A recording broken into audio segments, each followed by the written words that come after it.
Vejo o povo dizer que perdeu um amor e quando estava lá só rimava com dor. Isso não é perda, isso é livramento. Nesse mundo tonto que vive rodando, vejo tanta gente desesperada, criando histórias, criando pessoas, criando paixões, medo da solidão. Qual é o problema de estar na sua própria companhia? Vi um casal com sangue, ligação de ódio. Eu sei que os dois já não viviam. Andavam nas ruas meio mortos-vivos, até que entenderam seu desamor. Qual é o problema de estar na honra de sua própria companhia? Vá com Deus, Vanessa da Mata. Boa noite a todos que nos acompanham. Estamos aqui no Elas Podem, no Advogue TV, na presença das nossas ilustres colegas, doutora Luísa Curado, doutora Magnólia Stingelin, doutora Maria Gabriela e com a nossa convidada de honra, a doutora Fabiana Piton, certo? Analista junguiana, didata pela International Association for Analytical Psychology e mestre em Família na Sociedade Contemporânea pela Universidade Católica do Salvador. Falei certo? Falou. Seja bem-vinda, doutora Fabiana, é um prazer. Muito obrigada, você estar conosco. doutora Gabriela, doutora Luísa, doutora Luísa e doutora Magnólia. É um prazer estar aqui e tratando especialmente nesse assunto que é tão importante. Eu costumo dizer que qual é a mulher que não tem uma história de violência para contar e fazendo essa interface da psicologia com o direito, porque no que a psicologia pode ajudar, se esbarra no direito e às vezes o direito também pode ajudar na psicologia. Vou dar só um exemplo. Quando as minhas pacientes, né, que estão sofrendo violência e processo de separação, e às vezes eles estão com um advogado que não estão dando um suporte adequado, ou não tem o chamado letramento de gênero para entender as violências que a mulher passa. E eu sugiro, eu realmente sugiro, procure, se você puder, procure um advogado que trabalhe com perspectiva de gênero. Na hora que elas fazem isso, a ansiedade delas diminui. Que elas se sentem compreendidas, entendidas, e que agora a justiça, se ela não for feita, pelo menos ela vai tentar ser feita, né? Em outro momento ela fica desamparada. Nós mulheres somos conhecidas por sermos muito falantes, né? Nós somos mais comunicativas. E o hashtag Elas Podem, né, surgiu de um bate-papo informal ou formal entre as advogadas do Habib Advocacia para abordarmos a perspectiva da Lei Maria da Penha, que esse ano vai fazer 17 anos. Ela foi promulgada, se não me engano, em 7 de agosto, 7 de agosto de 2006. Então, nós vamos criar essa série para falar da Lei Maria da Penha, não somente sobre esse viés jurídico, punitivo, legal, mas começar por um viés que nós falamos ontem no telefone. Eu acho que relacionamento começa primeiro por dentro, para depois florescer ao externo, né? Então, o tema de hoje, se Felipe puder espelhar para a gente a tela, caso seja possível, não é possível. Relacionamentos, deixa eu só pescar aqui, ainda tenho? Tenho. Relacionamentos abusivos. Como identificar, prevenir e enfrentar a violência. Como eu disse, né, a Lei Maria da Penha, em 7 de agosto de 2006, vai completar 17 anos, e ela tem uma história muito peculiar. Né? Não foi algo agradável à história do Brasil frente às nações, e muito menos para as mulheres. No Brasil, num país onde as mulheres carregam também um país nas costas, né? Na responsabilidade financeira, fiscal, de gerir, de administrar. E a doutora Luísa Curado vai falar um pouco para a gente sobre essa história da Lei Maria da Penha. Boa noite. Queria dizer que estou muito feliz em compartilhar esse momento com vocês, esse tema tão importante. Eu trouxe a história da Maria da Penha porque eu acho que se conecta muito com a nossa realidade em vários pontos. E para demonstrar a importância de ter uma lei que assegurasse a mulher ali na relação doméstica, né? Que foi por tanto tempo violentada e vítima do machismo e da sociedade patriarcal. Então, a história de Penha aconteceu no início em São Paulo. Ela era cearense, mas estava em São Paulo fazendo mestrado e conheceu o ex-marido dela, que era colombiano. Ela conta na história que era um cara que chamava muita atenção na faculdade. No mestrado, né? Desculpe. Chamava muita atenção ele no mestrado. E que todas as meninas ficavam alvoroçadas, né, com ele. E aí ela começou a se relacionar com ele. E as mães das meninas ainda falaram, né? Nossa, poderia ter sido minha filha. E imagina, né? Sem saber a situação que estava se metendo.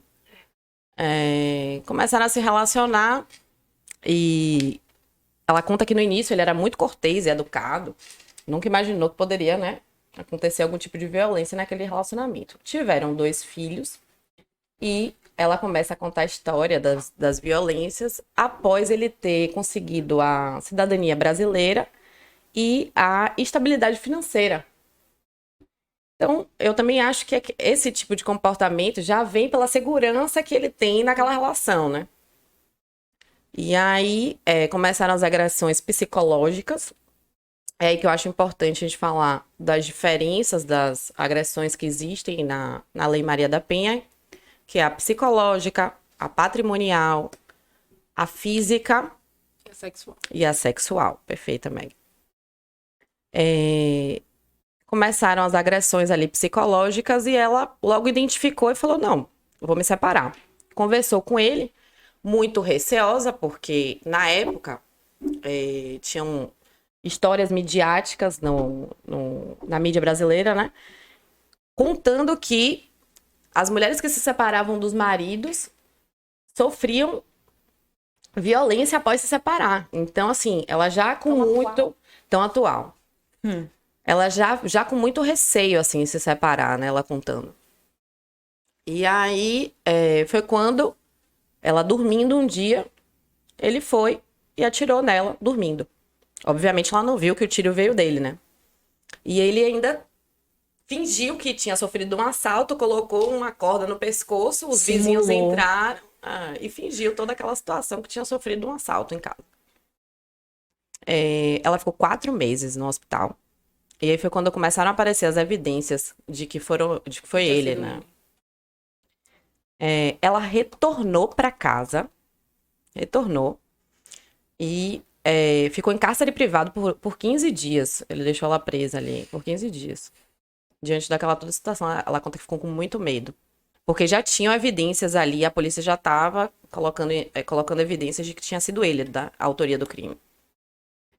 Após esses 15 dias, ele tentou eletrocutá-la pelo chuveiro. Ela conta também. Enfim, passaram-se os tempos, ela com o apoio de familiares e amigos conseguiu sair de casa com as 2 filhas. Ainda com medo de perder a guarda das filhas, né? Saiu de casa e entrou com processo contra ele. Ele perdeu nas 2 instâncias, entretanto, nunca foi preso. Recorreu na primeira instância, recorreu na segunda e respondeu em liberdade o processo todo. Ela, revoltada com aquela situação, decidiu escrever um livro. Ela escreveu um livro contando o relato dela e fez uma denúncia ao Conselho Nacional de Direitos Humanos internacional, gente, desculpe. De Direitos Humanos, contando a história dela e contando que aquele processo não tinha dado em nada e que o Brasil tinha sido, né, negligente com a situação dela. Ela foi além, né? Vou até pegar aqui o nome do órgão. Foi o Comitê Latino-Americano do Caribe para a Defesa dos Direitos Humanos. E aí foi quando abriu-se um processo contra o Brasil para que houvesse uma responsabilidade do Brasil diante de tantos casos que terminavam os agressores impunes, né? 3 anos se passaram do processo e o Brasil nunca se pronunciou. Nunca se pronunciou. Silente. 3 anos. E aí foi quando... Tão atual, né? De novo. Tão atual. Gente, é um absurdo. E aí foi quando o Brasil foi condenado a fazer algo, né? A sancionar alguma prática que protegesse a violência doméstica praticada contra as mulheres brasileiras. Isso foi em 2001, quando o Brasil foi condenado. E apenas em 2006 foi quando nosso querido presidente Luiz Inácio Lula da Silva sancionou a Lei Maria da Penha. Em homenagem a essa história, nomeou como Maria da Penha. Ela foi vítima de duas barbáries, né? A humana e a jurisdicional e processual. Exatamente. E por incrível que pareça, mesmo assim, nada mudou. 17 anos depois e a gente ainda tem diversos casos midiáticos, conhecidos, não conhecidos, fora as subnotificações, né? Que deve ter muito feminicídio e outros tipos de violência que não são notificados e que, assim, a gente se pega questionando, será que essa lei realmente protege a gente? Será que realmente ela está aqui cumprindo o seu papel enquanto uma lei Protetiva, né?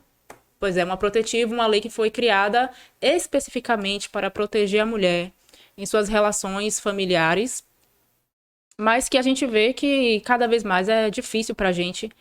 A gente vê casos de pessoas que sofrem abusos, que sofrem violências, de mulheres que não têm coragem de denunciar, né? Isso não é da mídia, isso não é criado em filme, isso não é criado em novela. Isso é a realidade.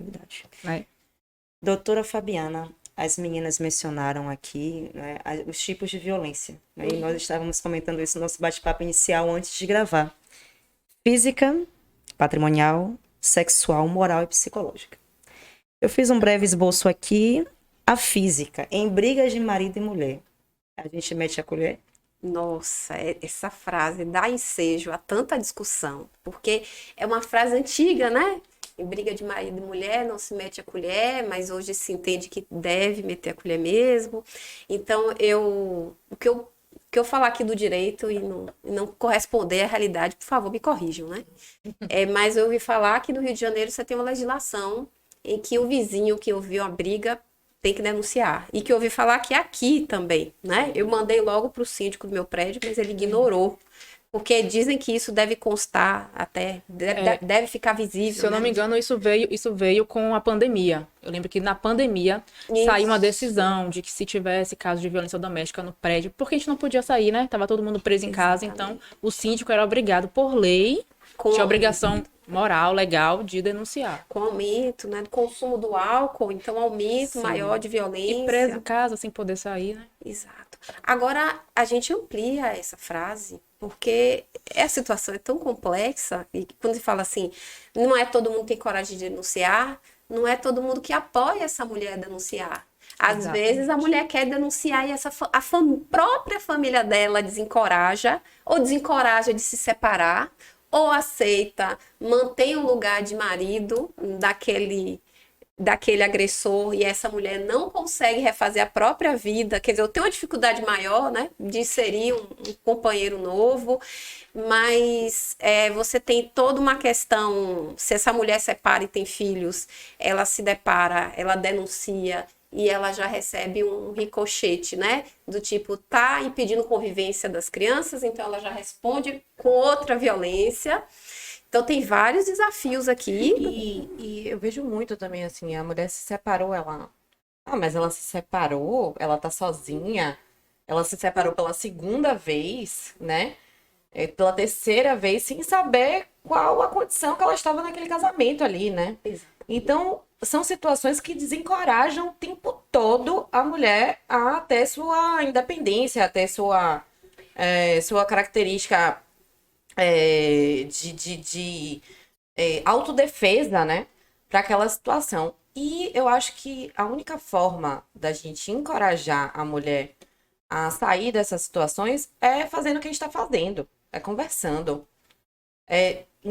informando, protegendo, acolhendo, né? E veja, doutora Luísa, existe também assim muita desinformação do que pode ser um relacionamento abusivo. Sim. Vou dar um exemplo assim público, porque acho que fica mais fácil, né? Surgiu na pandemia aquele vídeo do DJ Ives agredindo, e ele vai, em resposta, ele coloca um vídeo dela tentando se matar, e aí as pessoas chegam pra mim e falam: nossa, Fabiana, você tá vendo esse caso? Eu não sei quem é o mais louco, ele ou ela. Eu falo assim, peraí, o psicopata, o narcisista, o agressor é ele. E é ele que tá deixando ela louca. Eu espero que você entenda isso. A sociedade também não entende os comportamentos, a maneira como é que a mulher age, o que é que tá acontecendo naquele relacionamento, os sinais, por exemplo, né? De isolamento. Começa um relacionamento, ele exige que a rede social seja substituída por outra, ou então com a foto junto com ele. Coisas que vão sinalizando um relacionamento abusivo, inclusive até o possível desequilíbrio mental dessa mulher diante dessa violência, e as pessoas vão julgar, é ela que é louca, é ela que é desequilibrada, né? Como a nossa tradição coloca a mulher sempre a culpada de tudo. Se ela já vive uma violência e ela sofre um trauma, né? Intrínseco ao trauma estão os sentimentos de culpa e de vergonha, e a sociedade reforça. E outra, né? Ainda tem mais. As mulheres também vão reforçar. De que maneira? Aconteceu com ela porque ela agia assim, assim, assado, ou ela foi estuprada porque ela estava usando tal roupa, ela estava no lugar errado. E se eu penso assim, é quase como se espantar o mal de perto de mim. Eu não uso essa roupa, eu não ando nesse lugar, eu não ando nessa hora, então eu tô livre. Sem saber que a violência está perto de toda mulher, porque ela está dentro de casa, ela pode ser perpetrada pelo seu próprio pai, pelos seus irmãos, pelo seu companheiro e por aí vai, né? E por essa história de machismo, essa cultura patriarcal, né? Tá enraizado isso aqui na gente. Então, você desconstruir isso dia a dia é um trabalho diário, né? E tem um outro aspecto também, né? É como se a gente tivesse, assim, regras implícitas na nossa sociedade. Um homem costuma defender o outro homem e costuma estimular a rivalidade entre as mulheres. Então, se as mulheres estão sozinhas, dividir para melhor governar, a gente controla melhor. Então, por exemplo, no caso de DJ Ives, ele ficou 3 meses preso. Quando ele voltou, ele teve logo o apoio de 2 sertanejos muito famosos que reintroduziram ele na cena do sertanejo.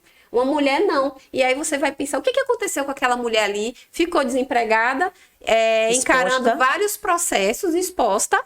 E eu não imagino que até agora ela tenha se recuperado. Sendo julgado julgado e questionado o tempo inteiro, né? E como ela tem medo de fazer a denúncia ao ponto de isso prejudicar ela no próximo relacionamento, né? Porque ela entrou, ela fez uma denúncia aqui, aí o próximo rapaz que ela se envolve fala, não, mas ela já foi problemática no anterior, por que não seria com o meu? Sendo que, na verdade, ela foi vítima. Né? É vítima. Exato. E por falar nisso, não é, doutora, sobre vítima, agressão, quais sinais uma mulher ela já tem que ficar alerta de iminência de agressão?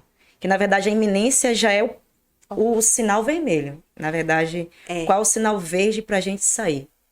Eu acho que eu vou ter que falar bastante aqui, né?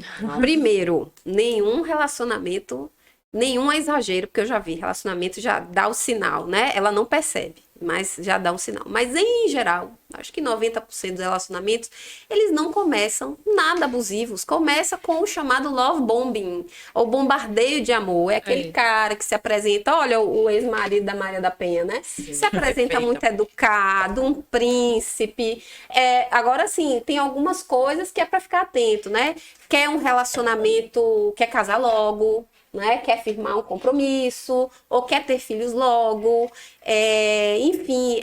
Isso tudo envolve ela incapacitando ela a identificar a abusividade depois, né? Exato. Ela fala, não, mas ele era tão perfeito antes, por que agora tá assim? Não, ele vai voltar a ser perfeito como era antes, Controlar a roupa também, isso. eu acho que é um sintoma, assim. Então, Controlar algumas vamos coisas, chegando, eu né? acho, né? Porque de início, como você falou, essa paixão louca, a gente enxerga como, é cuidado, é carinho. Mas isso vai piorando ao longo do tempo, né? Agora, assim, a gente não questiona porque são dois seres humanos, 2 adultos. Cada um tem suas necessidades afetivas. Por que esse homem vem como um grande, maravilhoso, Gentleman. que faz tudo, gentleman? Ele não tem as necessidades dele, ele se anula para fazer Sim. todas as necessidades dela. Eu acho que é uma coisa para se perguntar, porque é normal que todo relacionamento você procure mostrar a sua melhor face. Mas a questão do abuso é que ele vem bonzinho demais, né? E vem, talvez, oferecendo tudo que a mulher sonhar ou sonhou desde que nós éramos pequenininhas e nos mostravam as histórias das princesas Perfeito. que iriam nos salvar para sempre. Queriam nos proteger. Né? O nosso príncipe encantado. Começa por aí. Aí você falou muito bem, doutora Magnólia, a questão controlar a roupa ou começa a desvalorizar, fazer críticas que desvalorizam a mulher. E isso vai criando uma escalada, né? Ou critica, desvaloriza, começa a acusar de coisas que ela não fez. Por exemplo, eu conheço um caso em que a pessoa vai se dando conta do seu relacionamento abusivo, que não chega a ter violência física, porque ela sente taquicardia. Aí ela entende depois que a taquicardia... Faz exames, não tem nada no coração, é ansiedade. Aí quando vê... O que é essa ansiedade? Eu não sei. Na hora que ele chegar em casa, o que é que ele vai acusar? Você fica pisando em ovos. Aí acho que já é um sinal bem importante. Você já não tem paz. Você já fica pensando, quer dizer, já atrapalha, inclusive, sua vida no trabalho, até na inteireza, no cuidado com as crianças, porque você já fica pensando, né? Eu digo assim, tudo isso faz parte de um leque chamado controle coercitivo, tivemos a audiência da ONU Mundial, né, com a relatora sobre violência contra mulheres e crianças, e nesta audiência ela fala assim que o controle coercitivo, esse é todo o arcabouço cai dentro desse guarda-chuva do chamado controle coercitivo, quer dizer, já está falando que existe controle e poder, né? Quando começa a ser exercido, e ela fala, isso tem que ser erradicado, isso já é crime na Inglaterra e na Austrália, e a gente vai ter que, acho que nós mulheres teremos que ainda ter muita luta para poder reconhecer esse controle coercitivo. Então, vai se fazendo uma escalada de controle pela roupa. E a gente vê aqueles casos assim que a mulher não chega no restaurante, não pode olhar para o teto, se olhar para o lado e tiver um homem, o homem, ela tá afim do homem, ela tá dando mole pro homem, né? Mas eu acho que a pior violência ainda é aquela que vai acontecendo dentro de casa, e eu digo assim, o principal é o chamado gaslighting, que é o pai de todas as violências psicológicas, em que ele vai distorcendo a realidade, distorcendo a percepção dela. Ela começa a duvidar da própria percepção, e isso é um perigo, gente. E acreditar nele. E ela entrega o crivo de realidade para ele. Porque se ele é uma pessoa de confiança, que ela ama, que ela cuida, Ela tenta reparar, e ele né? começa a falar, tem alguma coisa de errado com você, claro que você vai se questionar. Sim. Então, ela vai entregando e ele tá fazendo aquilo ali propositalmente, né? Vai perdendo o senso de realidade, a mulher começa a questionar a própria realidade. Agora sim, o gaslight, ele tem muitas nuances muito sutis. Porque, por exemplo, você vai estudar o que é gaslight, aí você vai ver sobre a peça chamada Gaslight, em que o marido vai diminuindo a intensidade da luz de candeeiro, Sim. e ela vai se questionando, mas tá mais escuro? Não tá mais escuro. Aí você procura lá no YouTube, toda mulher que quiser pesquisar, vale a pena assistir o filme Gaslight, e tá lá, não aparece isso, mas ele bota uma coisa lá e acusa ela de ter tirado do lugar, né?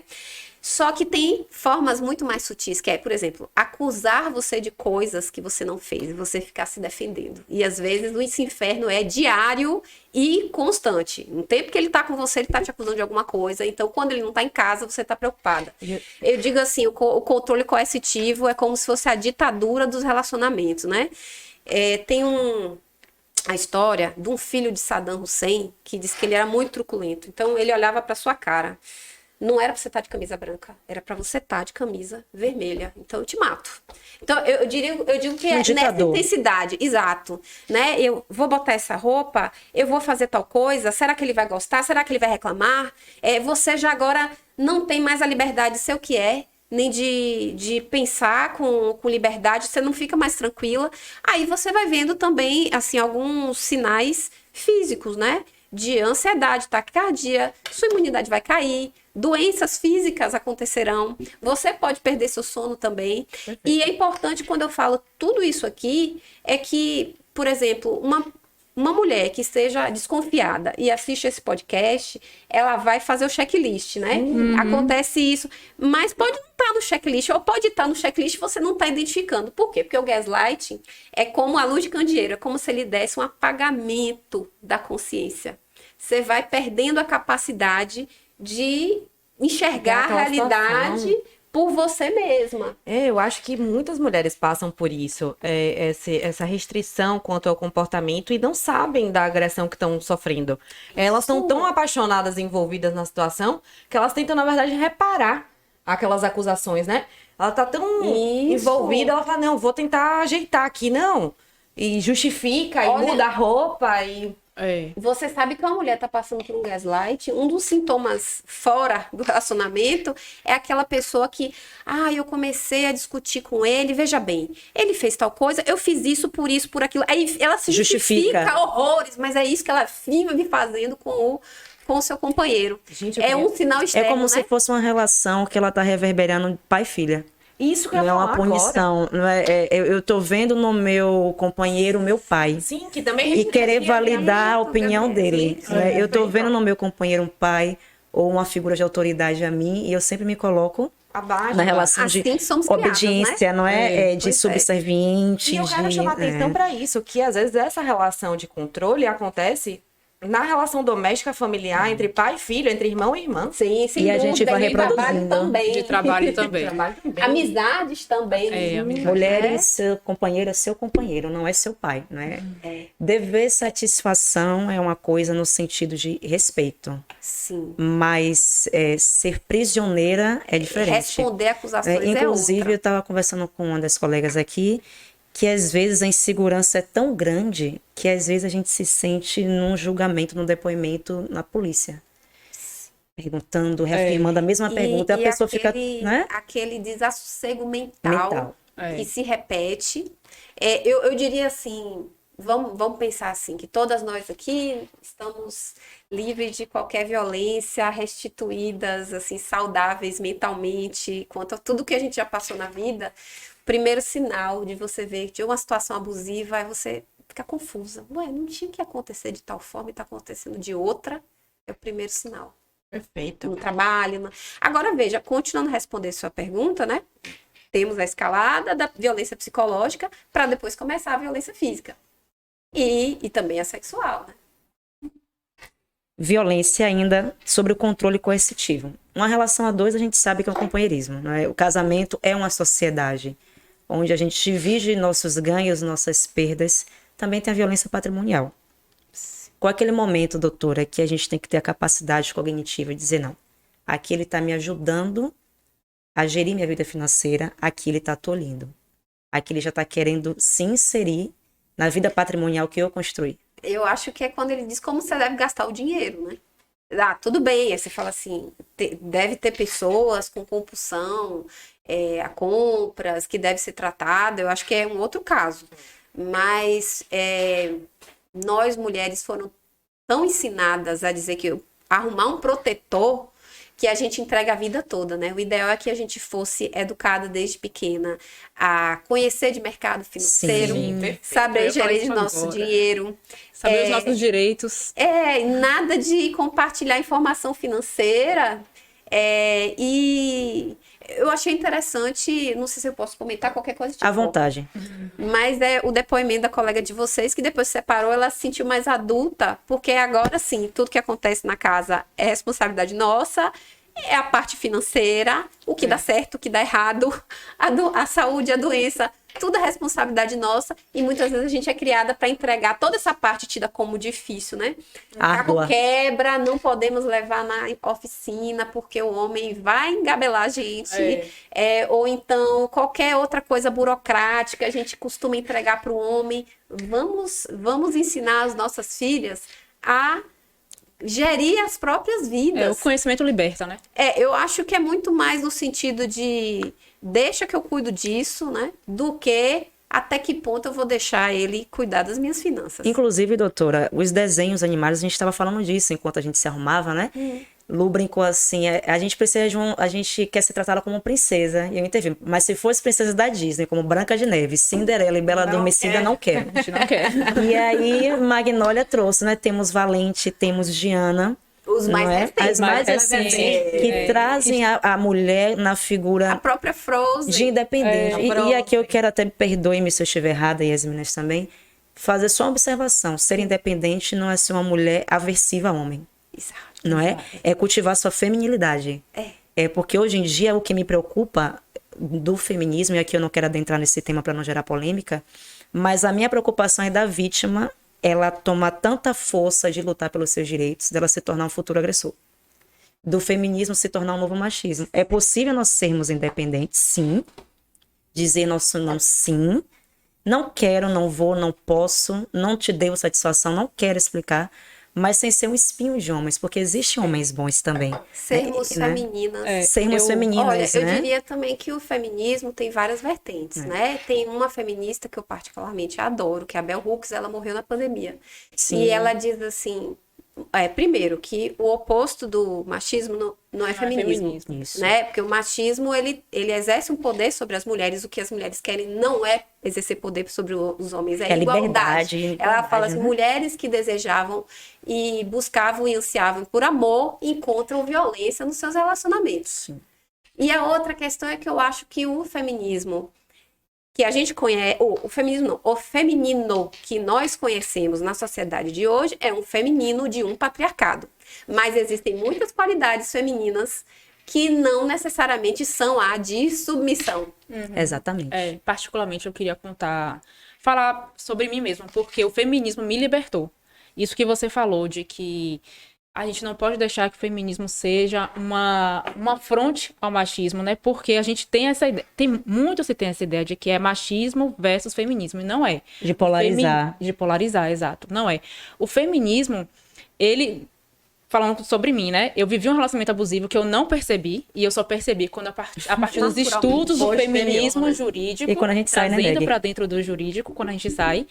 E aí eu fui estudando e lendo algumas coisas, mas isso aqui aconteceu comigo. Não, A mas ficha aquela caiu. vez ele falou isso, mas é isso aqui que eu tô lendo. O checklist que ela E às falou. vezes as entende? amigas Então, assim, apontam também, você fica sem acreditar, Aponta né? e você não acredita. Você não. Mas eu quem vive o relacionamento sou eu. Você não sabe, você não tá aqui, você não Ela sabe o que não tá tá entendendo acontecendo. nada. Então, assim, o feminismo, as pessoas, claro, é um movimento político. Acho que é importante Necessário. a gente destacar isso. O feminismo é um movimento político que, assim como qualquer outro movimento, tem gente legal que vai pelo caminho correto e tem gente que não vai. Radical demais. Como tudo na vida. E acaba tirando a aquela essência, né, história Meg? que a gente tem, o lobo bom e o lobo mau dentro da gente, e o que a gente vai alimentar. Então, assim, o feminismo, é importante a gente dizer aqui, como mulheres, que é um movimento que vem crescendo, e que é muito importante porque liberta a gente. Porque é um movimento que traz conhecimento, Pronto. que eu acho que isso é muito importante para a gente Autoestima mulher. também. Porque a gente, autoestima, volta naquilo que a gente falou, que a gente fomos criadas dentro do machismo. Acho que todo mundo aqui foi criado assim. A nossa educação é machista, é racista, é homofóbica. Isso. E Entendeu? já começa assim, né, Meg? Prendam suas cabras. Exatamente. Porque os meus bodes estão soltos. Meu bode tá solto. Então, assim, você Já começa pequena. pequenininha. Ela tá com aquele short curto, troca a roupa dela, senta com a perna fechada. Sim. Por que que a gente tem que se comportar na sociedade enquanto o Reprimida. homem tá ali naquela coisa? Porque a gente vai se reprimindo. Então, o feminismo, pelo menos pra mim, né, falando da minha história, veio pra isso, pra me libertar nesse sentimento. E as minhas relações amorosas mudaram muito depois que eu conheci, depois que eu me identifiquei como feminista. Você teve consciência de você, né? O feminismo Tive muita é isso. consciência. Então, eu hoje me posiciono. Hoje eu tenho um relacionamento, mas antes dele, comecei a me posicionar diferente. Então, eu deixei de viver vários padrões de relação que eu vivia antes e que depois eu não aceito isso. Isso aqui eu E não não quero. só um isso aqui- relacionamento com outro, Meg, mas com você. Exato. Né? Exato, Quando eu fiquei solteira, não. Quando eu me permiti estar solteira, Exatamente. eu me permiti sair comigo mesma. Isso. E as E apreciar pessoas a própria sempre companhia. esperavam alguém sentar ao meu lado. E as pessoas sempre esperavam alguém, tipo assim, ela vai pedir a conta e cadê? Não é? Eu comecei a apreciar minha companhia, foi por isso que eu quis trazer essa música de Vanessa da Mata, que eu estava ouvindo a minha época de solteira, e eu gostei dessa música. Qual é o problema de estar na honra da sua própria companhia? Exato. É lindo, né? Homem solteiro é garanhão. Mulher solteira é preocupação? Sim, gente, isso é real, isso é atual. As pessoas se perguntam, por que você não tá casada? Você tem 30 e poucos anos? Principalmente quando Precisou. passa dos 30. Então, Ai, por isso que é gente, e importante, né, o preconceito, feminismo né? nesse sentido. Eu vejo na clínica, eu vejo na vida, eu vejo na minha própria vida, né? Uma mulher separada, ela é vista como, sabe, na rejeitada, química, rejeitada. o íon é O aquele joio. próton com um elétron a mais ou um elétron a menos, que ele precisa se ligar diretamente para poder adquirir logo outro próton. O íon pronto para se ligar, quer dizer, essa mulher é um perigo, se ela ficar solta, ela vai tomar meu marido. Ela é um problema, né? Ela é um problema, exato. exato. Agora, eu acho que o feminismo, ele inclusive previne relacionamentos abusivos no sentido em que ele vai mostrando onde está a nossa força, o que Exatamente. é mesmo ser mulher. Ter consciência É de ser mulher. diferente da mulher criada pelo patriarcado. Exatamente. Que, veja, eu vou citar várias referências aqui, né? Legal que todo mundo pode aproveitar. Você tem a pesquisadora, a psicóloga, a pós-doutora, a Valesca Zanello, que é uma referência de feminismo, de pesquisa em feminismo, e ela vai dizer assim, as mulheres Tô anotando são tudo, viu, criadas esses autores para de- Eu conheço a privilegiar... Valesca. Pois eu vou falar várias. São criadas para se mirar ou passar a vida sonhando que o que há de mais importante na vida dela é um relacionamento. Os homens não, os meninos são criados para fazer qualquer outra coisa, mesmo relacionamento, porque o relacionamento Talvez é a visto, última opção. é visto como é que é retratado, gente, nos topos de bolo de casamento, como se fosse tá amarrado agora. Como se fosse tá obrigado a estar- Até a gente fala assim, a aliança tá com algema. É isso. game A over. gente tá com Game over. algema. Enquanto as pesquisas da área de família vão dizer que o casamento é muito mais saudável para o homem, Exatamente. ele é mais longevo do que para a mulher, que vai ter uma sobrecarga mental e física para poder dar conta da vida dela não que ela esquece, né? Do filho, do marido. Doação total. Talvez porque, doutora, perdão, Meg, Pode falar. seja uma questão da segunda mãe, né? Saindo da primeira casa para ter a segunda mãe, que é a esposa. É a que lava a cueca, é a que faz a comida, Exato. é a que passa ferro. Ou seja, a mulher se relaciona com o pai de dar justificativa e o homem se relaciona com a mãe do eterno cuidado. Agora você vê, né, doutora Gabriela, como é que nós somos criados. As meninas são dadas logo as bonecas para sermos mães. Com as cozinhazinhas, né, E já arrumadas. os meninos são dados carrinhos, né? Liberdade. Liberdade, exatamente. Liberdade. Sim. Minha filha estudou numa escola que era bastante progressista e os meninos brincavam de boneca, fazendo o papel de pai das bonecas. Agora, assim, se a gente quer uma sociedade em que vigora uma guarda compartilhada obrigatória, que a gente crie esses meninos para poder realmente fazer seu papel de cuidado. Serem pais. Porque senão né? ele vai esperar sempre que essa mulher seja a mãe dele. Agora, gente, essa conversa rende muito, viu? E é gostoso. Porque vai... Eu já tô pensando aqui em voltar pra gente tratar mais um ponto que Pois é. tá passando. Vou só terminar pra gente voltar pro assunto. Porque é o seguinte, esse menino é criado como para ser cuidado. Essa menina é criada para Pra cuidar. Essa conta não fecha, Não fecha. né? E ela vai se sobrecarregar mesmo. Vamos. Diga, Meg. Nossa, até esqueci o que eu ia falar. Não, mas com relação à violência patrimonial, voltando, né? Eu acho que, trazendo um pouco para a questão jurídica, né? O que é que a gente vê muito nos processos. Homens que têm um relacionamento, têm filho, a mulher se anula para criar aquela criança, Deixa enquanto de ele trabalhar. deixa de trabalhar, deixa de estudar, e ele vai crescendo. Ele vai estudando, ele vai trabalhando, ele vai progredindo Prosperando. na vida.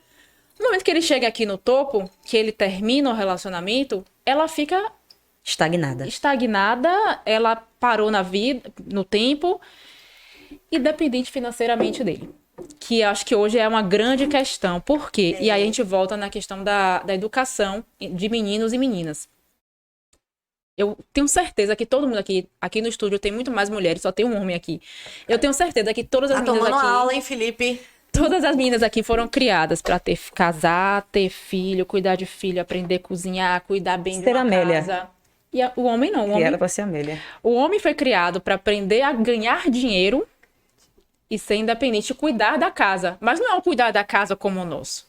Não é cuidar Não. da casa para aprender a varrer a casa, Prover passar pano. financeiramente. É para prover financeiramente. Gente, isso é muito Pra real. prover hein? financeiramente. E às vezes, Meg, é só finança, no sentido de é o filho, você que vai cuidar da atividade. Já tô Exato. trabalhando o dia todo, você faz o que dentro de casa? Cheguei em casa, Vem tô cá, e a gente cansado, vê- trouxe dinheiro para casa, A gente vê você que tem que situações em que a fazer. mulher tá ganhando mais e tá no relacionamento abusivo e ela dá conta de tudo. De tudo. Dá conta de 3 Trabalhadora. rounds, né?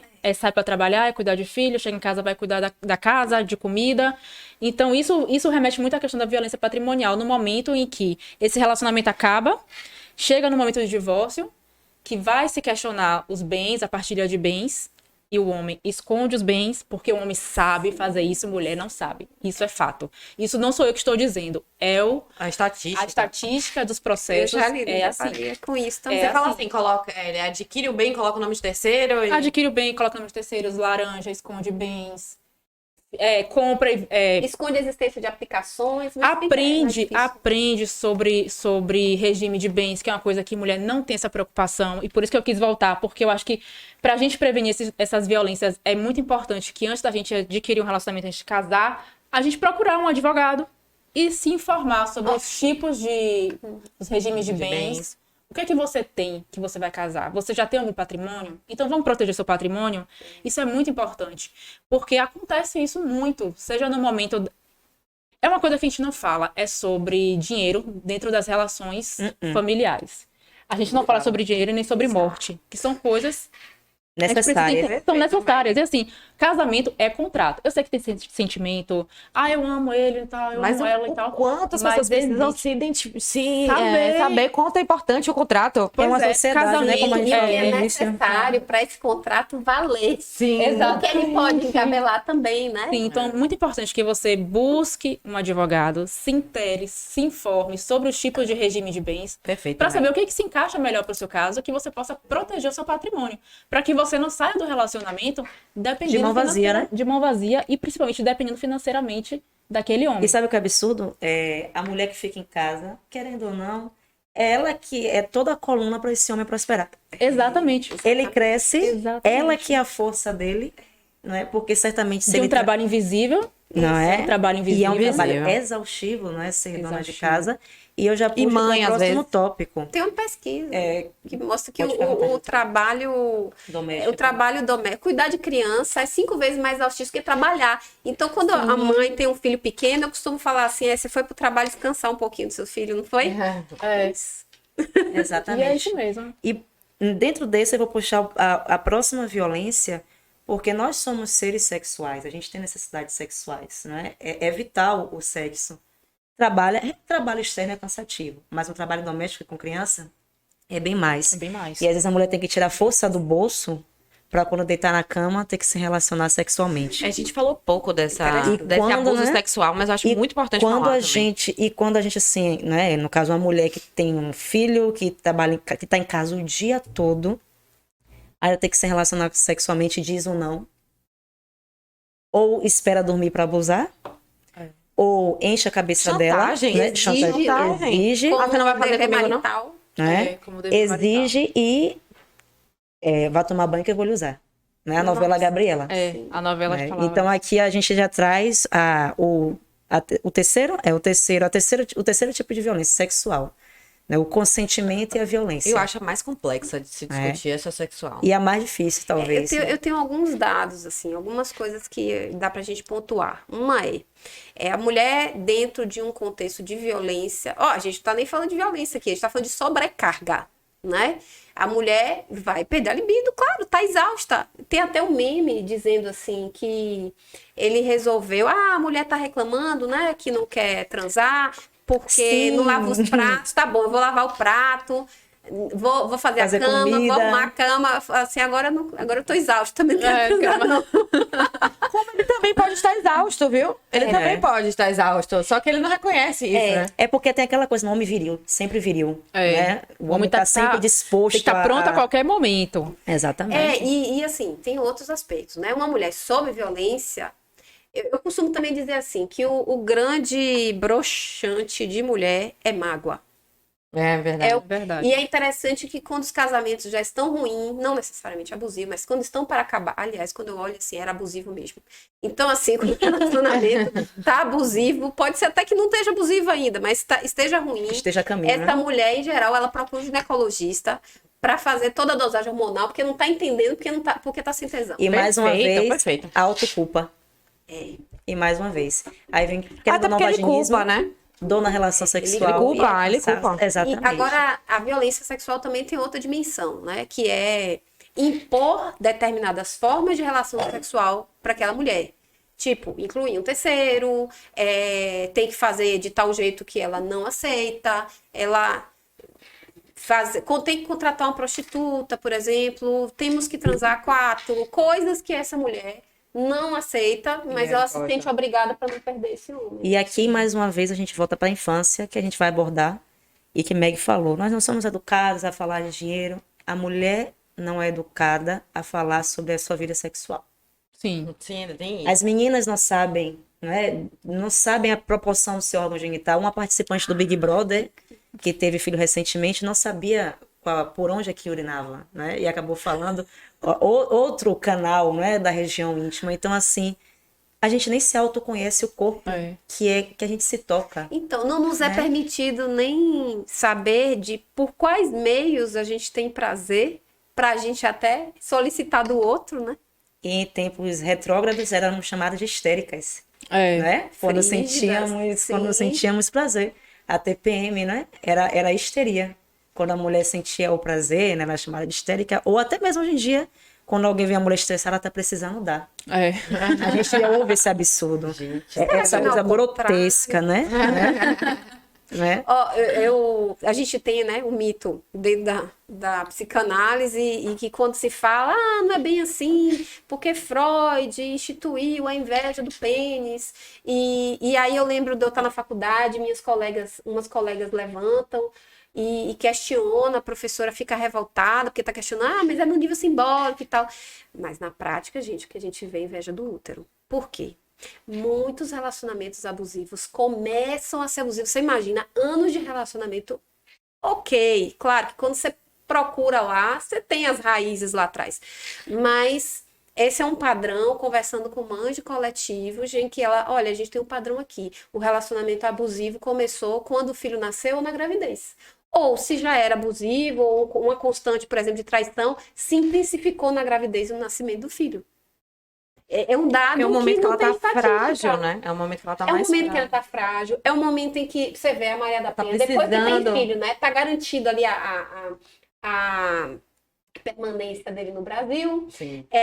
Mas também tem um outro aspecto que a gente já conversou aqui, que são traços narcisistas, né? Esse homem é nascido e criado para ser cuidado, e na hora que essa mulher precisa voltar, a mulher fica sem dormir, gente. É uma intensidade. Hormonal e sentimental, afetiva. Intensidade. Olha, eu digo assim, vocês já têm filhos? Não. Pois é, vou explicar Márcia para tem vocês. 2. Não dá tempo nem de devanear, não é não, Márcia? A gente não pode nem devanear, porque você tá lá o tempo todo cuidando do filho e esse homem tá com ciúme. Aí, às vezes, a gente não reconhece que é um ciúme, mas é um ciúme, porque o traço do narcisista é de competição, de inveja, de ciúme, né? Ele abusa você. Eu já entrei em contato com um caso em que ele se casou com ela, ele queria muito ter filho, ela não queria, ele insistiu, ok, vamos ter filho. No momento que ela tem filho, começa o abuso. Esse não é o único caso que eu conheço, tá? Eu só tô dando um exemplo. Começa o abuso. E aí ela se separa. Quando ela se separa, aí começa a violência vicária. Ele começa a abusar da filha pra atingir a mãe. Meu Deus. Quando a gente fala de violência vicária, parece que... que doido, hein? Esse cara... É para atingir a mãe ou é porque ele tá afim de abusar da criança mesmo? Mas vários casos que se indica que se usa a criança para poder Meu Deus do céu, não atingir sabia a disso, criança. não. Chocada. Infelizmente aconteceu, né? Olha, Não, você chega no coletivo de mães e tem mais mas de 700 casos parecidos com Não, esse. mas o pai abusar da filha... Você fala abuso sexual? Abuso sexual, você tá falando, pra atingir a mãe. Muitos. Eu tô chocada, eu não É sabia disso. assustador, né? Porque eu achava que o abuso era Pelo por uma terceiro. questão... Não, por uma Por uma questão questão de mental. pedofilia. Exato. Sim, por uma questão do pai com a ele deve filha, ser entendeu? pedófilo, Entendi. mas veja, ele só começou a abusar da filha depois que ele deixou de ter acesso a essa mulher. Entendi. Uma Talvez, forma de doutora, vingança. né? Seja Sabe o que uma eu lembrei distorção também? cognitiva da figura da mãe. Não, sabe o que eu Na lembrei? Ontem criança. passou no jornal um caso que Nossa, aconteceu no doutor, interior. eu sigo investigando. Aconteceu um caso no interior que terminou o relacionamento e o cara foi e matou a De filha. 10 anos. Você viu? Eu fiquei Nós chocada. conversamos sobre isso ontem, inclusive até falei com a doutora. Gente, todos Imagina. os dias eu estou inserida num contexto em que eu sigo nas redes sociais, eu troco ideias com mães, com mulheres, e todos os dias você tem uma mulher com a foto, com o nome, em que ou morreu na mão desse companheiro ou ex-companheiro, ou foi os filhos que foram mortos, e o mais incrível é a manchete. Ele não aceitou o fim do relacionamento. Fica parecendo assim, foi a mulher que ela decidiu ir embora e ele não aguentou. Não, esse homem Matou, infernizou, abusou. Até que não relacionamento conseguiu abusivo, atingir aquela mulher e na hora que resolveu sai, ir pro filho. e outra, né? Ou então mata, né? Que na hora que sai do relacionamento, aí ele vai matar. Porque ele não E aceita. Chega a esse ser caso de patológico, né, ontem, É muito triste. esse Todos caso os de dias, ontem, gente. o jornal chegou a explicitar isso, que ele matou a criança para atingir a mãe. A mãe. Aí eu fiquei assim, Tudo assistindo não é e a própria pensando, mãe. e pensando assim, Ou os dois, doutora. a questão, os dois. a questão psicológica dessa mulher nessa situação. Como não se sentir culpada? Como não pensar, isso só aconteceu porque eu trouxe esse homem pra dentro da minha casa, sabe? Então, a gente cai de novo naquela coisa que é culpa sua que não soube escolher o homem. A gente já conversou sobre a história do dedo podre. Mas é o que eu digo assim, peraí, gente. Quantos dedos podres... quantos podres nós temos por aqui? Nós temos uma educação que realmente educa os homens para isso. Não é você que tem dedo podre, não. Você para pra pensar, Exato. você vai mirar muito mais em homens abusivos do que em homens. Talvez a proporção maior seja da abusividade, né? Isso, né? A gente é culpada de ter o dedo podre, né? Exato. E aqui uma mulher que, né, que tem uma filha abusada, aí eu vou passar já para o segundo e as duas últimas violências. A mulher que foi abusada ou que teve sua filha abusada ou que teve sua filha assassinada vai sofrer a culpabilização da família, da sociedade e do possível pai da criança. Você não Eu conheço. escolhe o Exato, certo, exato. O você pai não da escolhe um homem criança, a ruim. culpa foi sua.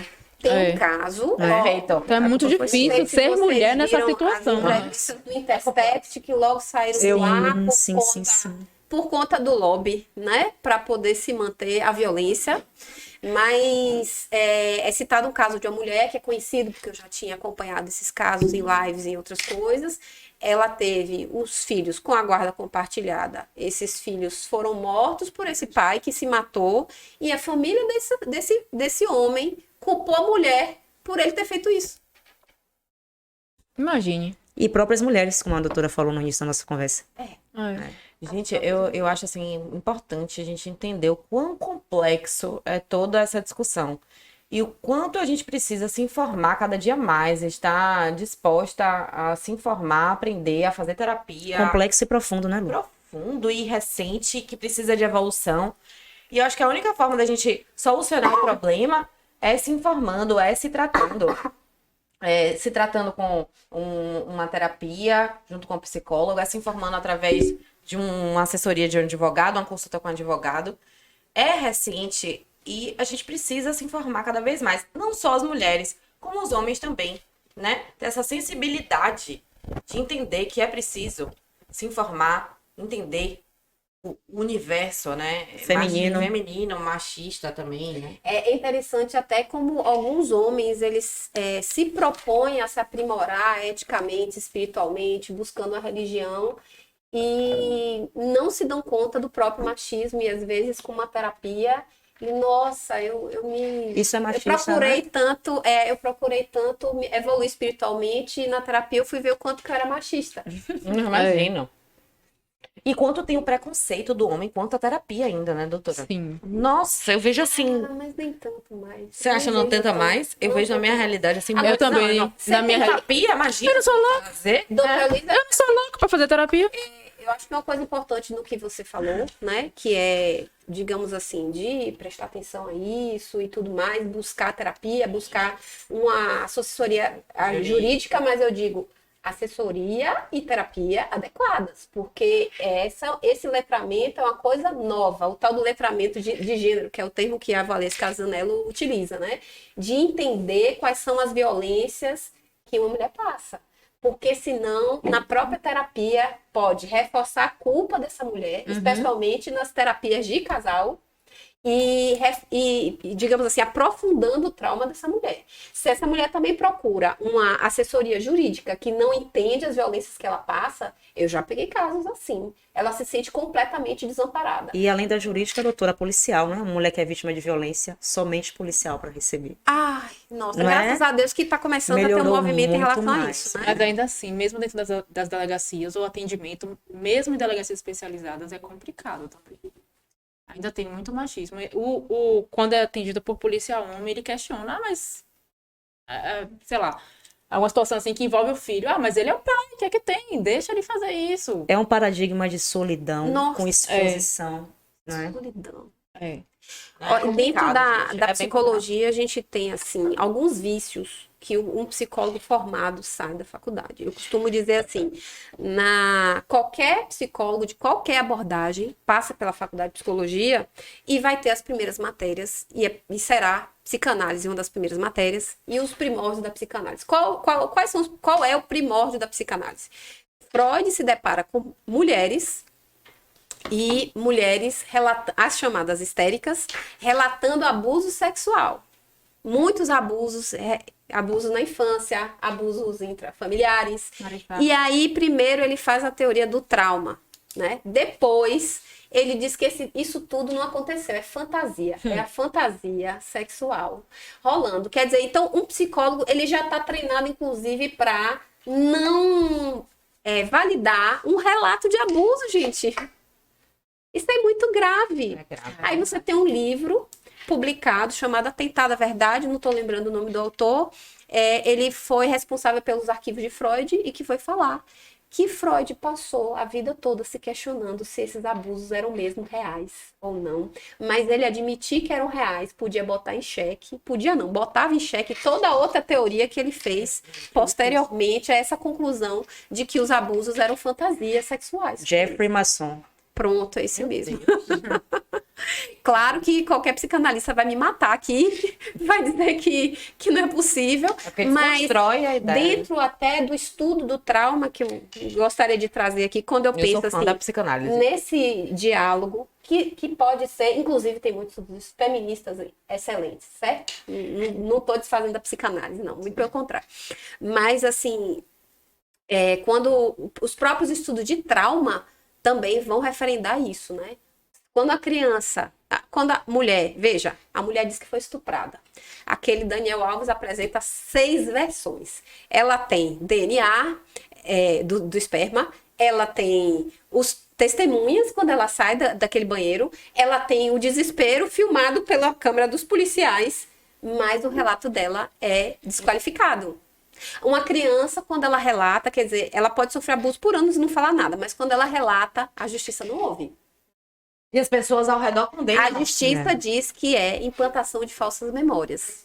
O estudo sobre trauma e sobre memória não referenda. Existem estudos de implantação de falsas memórias em que você pode implantar.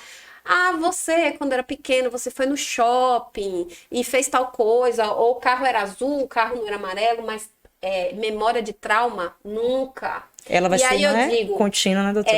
nós temos digamos assim, o retorno da caça às bruxas, né? Porque mulher sempre foi visto como um ser inferior e como se fosse um animal irracional, burro, né? Mais próximo dos outros animais, em que você tem que ser corrigido. Me assustou, por exemplo, a semana passada que me falaram, foi um advogado até que falou, que existia uma legislação no Brasil que permitia que o homem batesse na mulher para corrigir ela.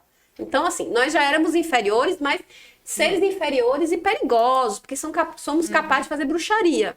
Sim. E a bruxaria atual é de mães implantarem falsas memórias. Daí eu estou numa plateia de psicólogas em que a maioria... Vocês são mães, né? Vocês sabem implantar falsa memória no seu filho? Não, mas devia saber, porque além disso você é psicóloga, né?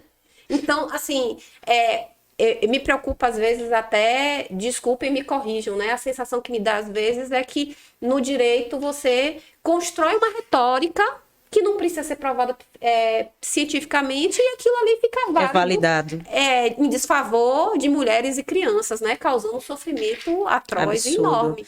Doutor- Infelizmente não podemos desfazer Neca. esse seu Aí pensamento. pronto, aí se depara com, nos deparamos com o legislativo, com os lobbies, e aí a gente vai. por aí vai. Nós tivemos algumas perguntas, doutora, mas para não alongar nossa conversa, nós já acho que nos antecipamos, como por exemplo, como saber se tem um comportamento abusivo? Sim, Foi feito por um homem, né? Essa pergunta.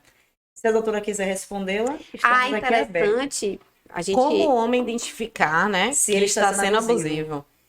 Então, acho que primeiro é difícil porque ele já teve uma criação em que ele acha, que provavelmente acha que mulher deve servir. Ele deve desconstruir essa ideia de que uma mulher é inferior a ele ou que deve servir a ele, né? Então, veja bem, quando é que um relacionamento fica abusivo? É quando se começa a utilizar do poder para controlar ou manipular o outro. Se você está num relacionamento saudável, há uma troca, e se você, vamos supor, né, você discorda do seu companheiro e ele ouve a sua discordância, ouve, digamos, a sua objeção, a gente está falando de um relacionamento de iguais. Mas se ele começa a usar de algum poder para controlar ou manipular você, aí já está virando abusivo. Então, não sei se na medida do que os homens tiverem seu autoconhecimento, como eu estava falando aqui antes da gente começar a gravar, já existem os chamados grupos de masculinidade, podem servir para uma parte dos homens, outros servirá apenas, né, para sofisticar seus meios de manipulação, mas se autoconhecer e ver quando é que você está não aceitando, por exemplo, uma discordância, uma oposição da sua companheira, e você vai se utilizando de armas Mecanismo, manipulatórias, né, para poder... É preciso sensibilidade, né? Agora, veja, eu entendi. falei do gaslighting, né? É tão difícil de lidar com isso porque ele está impregnado em quase todas as áreas da sociedade. Eu digo que há na família, entre pais e filhos, entre irmãos, entre amigos, no trabalho, nos relacionamentos, na política. É a principal arma. O que falseia, apresenta a coisa como se fosse uma coisa boa, mas na verdade é uma coisa ruim. Isso é gaslighting. Eu acho que já é um início, para quem perguntou como identificar, já ler sobre o que é gaslight. Boa. Exato, né? E Já a é um doutora início. também. A nossa conversa está sendo bem costurada, né? Porque a próxima pergunta é como agir quando o agressor é bem influente, de forma que ele não inverta a situação. Tá. Inverter já é um comportamento abusivo típico. Até é uma forma de identificar, né? Sempre invertendo a culpa para o outro. Quando o outro é influente, meu Deus. Olha, eu diria que a mulher tem que buscar mesmo uma assessoria jurídica especializada no assunto, que trabalhe com perspectiva de gênero, para ajudá-la nessa violência e pensar estrategicamente. É aquela coisa que eu havia comentado com vocês. Aqui, que massa, temos a Lei Maria da Penha, você vai, digamos assim, ficar protegida com a medida protetiva, e já se sabe que de rebarba vem a acusação de alienação, de dificultar convívio, o que dificulta a vida dela, né? E por outro lado, quando a pessoa é influente, você tem o chamada violência, a litigância abusiva, né? Ele usa todo o dinheiro que tem para infernizar a mulher Subornar. Eu com acho esses que, processos. E digo, né? O homem coloca o processo. Isso eu conversando com outra amiga advogada, Fabiana, eu percebi uma coisa que eu também já tinha notado, né? Que o homem coloca o processo e segue a vida. A mulher não, a mulher pode receber um processo, ela pode estar até em posição favorável, mas para ela é um inferno. E outra, ela está ocupada, especialmente, ela vai ter mais processo se ela tiver filho com esse agressor. Eu sei história de casos assim, de 17 processos, um contra o outro. Como é que se vive, gente? É uma guerra fria. Então, isso Né? vai exaurindo. Essa questão da violência, da litigância abusiva é muito séria, porque exaure emocionalmente, financeiramente. E a saúde física dessa mulher também vai ser abalada. Vai ser na balada. Você não acha que, nesse caso, né, como agir quando o agressor é bem influente? uma busca pelo autoconhecimento para se fortalecer mentalmente através de uma terapia não é importante também? Também, sem dúvida. Buscar se fortalecer. Agora veja, acho que uma das perguntas que vocês fizeram anteriormente para mim, né? O que fazer para se restabelecer depois de um relacionamento abusivo? A primeira coisa é buscar uma rede de apoio. Nem sempre a família é rede de apoio, infelizmente. Né? Às vezes ela fica. E outra, muitas vezes a família esse agressor aponta, é um né? narcisista. Ele apresenta uma face maravilhosa, boazinha, incrível. E a família conheceu E a família toda se apaixonou por E aqui, essa doutora, face. me permita E você- um acréscimo, perdão, principalmente em interior. Que as meninas são criadas para serem as donas de casa. E quando vê uma pessoa de fora, não é? Principalmente com dinheiro, Estrangeiro também. já era. Estrangeira, no estrangeiro. caso de Era. Maria da Penha. Estrangeira, que é a tal da convenção de Haia, as mulheres tentam sair do relacionamento abusivo, bota a convenção. O tal Aqui do Haia acontece 21, na capital, mas em interior, em regiões mais um remotas. encantamento. Exatamente, às vezes as meninas, Não, até ele é mesmo melhor, ele é de crianças e país, de primeiro adolescentes, mundo. elas são dadas como se fosse um presente, né? Essa questão do estrangeiro, tem uma psicanalista no Instagram que eu sigo, não sei se você conhece, Manuela Xavier, que ela fala muito sobre isso, sobre a questão da síndrome do vira-lata e dessa questão do estrangeiro. Porque a gente tem essa ideia de que o estrangeiro É melhor. é o melhor, veio pra salvar a gente, porque é rico, porque é da Europa, porque não sei o quê. E muitas vezes eles utilizam, Muitas armadilhas, gente. no sentido de que o fato dele ser europeu, ele acha que as mulheres latinas estão abaixo dele. Muito mais do que a questão que a gente fala do homem, da mulher e tal, mas a questão da... Eu esqueci a palavra. Mas do... Isso que esse relacionamento começa. Você entendeu? Então, assim, ela fala muito sobre isso. Então, ela fala que ela é contra esses relacionamentos, né? De europeus, de estrangeiros com mulher brasileira, porque eles querem explorar a gente. Quando eles levam... Quantos casos a gente já não viu de mulheres que vão pro exterior e viram prostitutas, enfim, vivem em cárcere privado. Levado ao extremo, né? E é com a ideia de que isso, né? De que o estrangeiro é o melhor mesmo. E a De que é o publicização também da brasileira, da latino-americana. Sim, sim. Não é sempre sensual, sempre Você curvilínea. vê, objetificado, né? A mulher. É como eu falei, se a gente vai continuar com essa conversa, a gente vai ter 3 podcasts. Sim. E a gente vai falar até da beleza da mulher, né? A necessidade. Só o fato da gente ter que. Gente, a gente tem do fio do cabelo até a ponta do pé para se embelezar, né? E depois Vimos você hoje, falar né? de concurso de vulva mais bonita. E você revolte logo para não ter esse concurso, porque já basta a gente se arrumar toda. Pra quê? Pra agradar um homem. Pra agradar O um homem não precisa disso, né? É. Não tem essa rotina cansativa que a gente tem pra Não se tem. montar, digamos assim. Exatamente. Mas, ó, voltando aí a essa questão do restabelecimento, né? A questão da rede de apoio é voltar à rotina mais previsível, tranquila e segura o mais rápido possível. Estamos falando dos casos mais extremos aí, inclusive de violência física. E a terapia, obviamente, não é exatamente uma terapia para ela ficar falando do abuso, porque ela pode ser revitimizada, mas uma terapia para restabelecer a própria vida. Cuidado, E né, claro, doutora? né, à medida que vão surgindo os insights, né, que ela vai se percebendo, se autoconhecendo, para ela resgatar uma feminilidade que não é a feminilidade do patriarcado. Isso aqui, Com gente, toda a a força. doutora tem que você apoiar mais para o microfone, ele tá embaixo do seu queixo. Tem que botar aquele papo. Pra aqui, pra Pronto? cá. Beleza. A doutora respondeu a próxima pergunta, né, que iria fazer. Qual o principal ponto para identificar que está em relação abusiva, que nós falamos no início do seu checklist, e como conseguir se libertar? A rede de apoio é importante, porque um dos movimentos de um abusador e de um manipulador é afastar os amigos. Não, esse amigo seu não presta. Da família Não quer também. esse amigo. É. Não. E a mulher, quando se vê, ela já está só. E o interessante é a mulher que passou Perfeito. pelo abuso não perceber que foi isolada. Exatamente.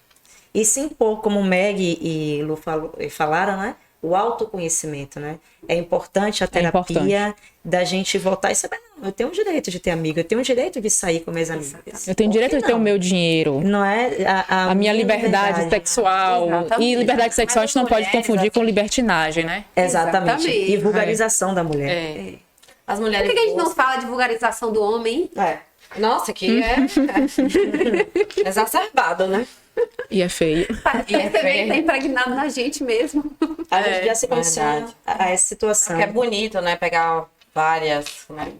E assim, às vezes chega a ser paradoxo algumas coisas que eu vejo, né? E corrija-me se eu estiver errada.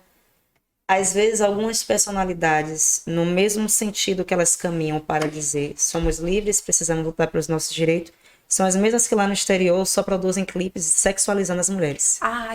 E aí me gera uma confusão.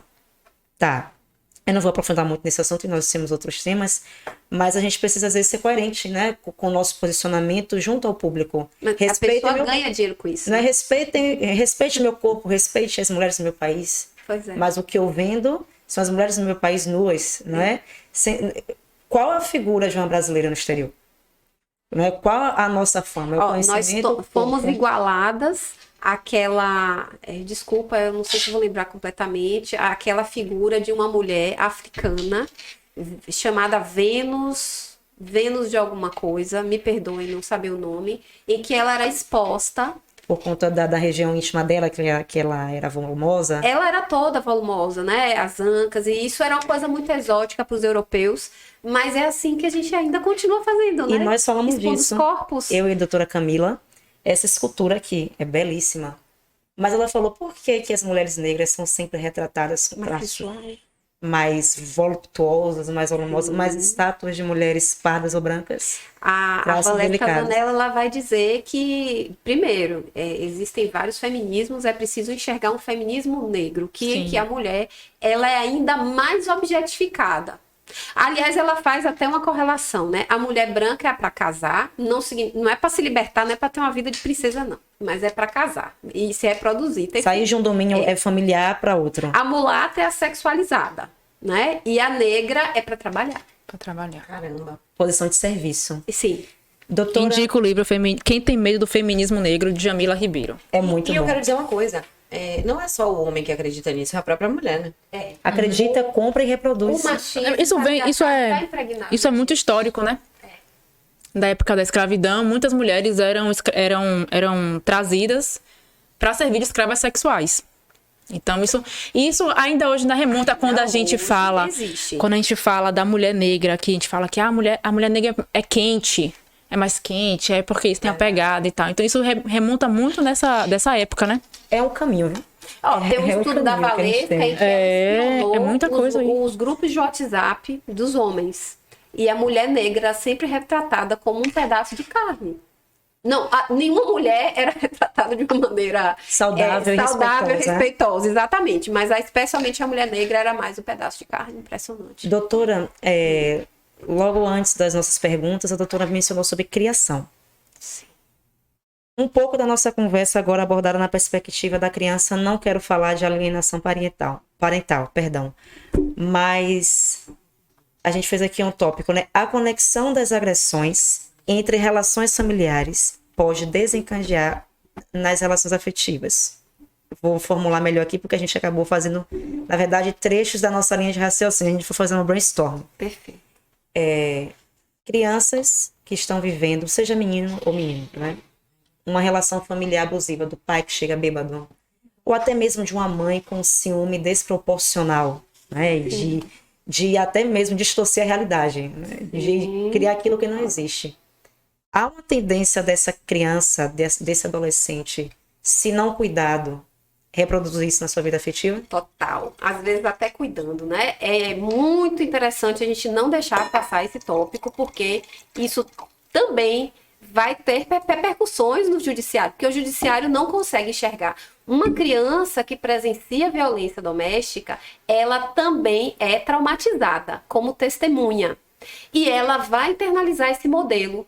E por mais que ela diga, não quero repetir o modelo dos meus pais, ela, por exemplo, uma menina encontra um homem, não, esse é diferente, esse me trata bem, e aí ele mostra a sua verdadeira face, que é igual. Ao pai dela, às vezes, igual ao pai dela.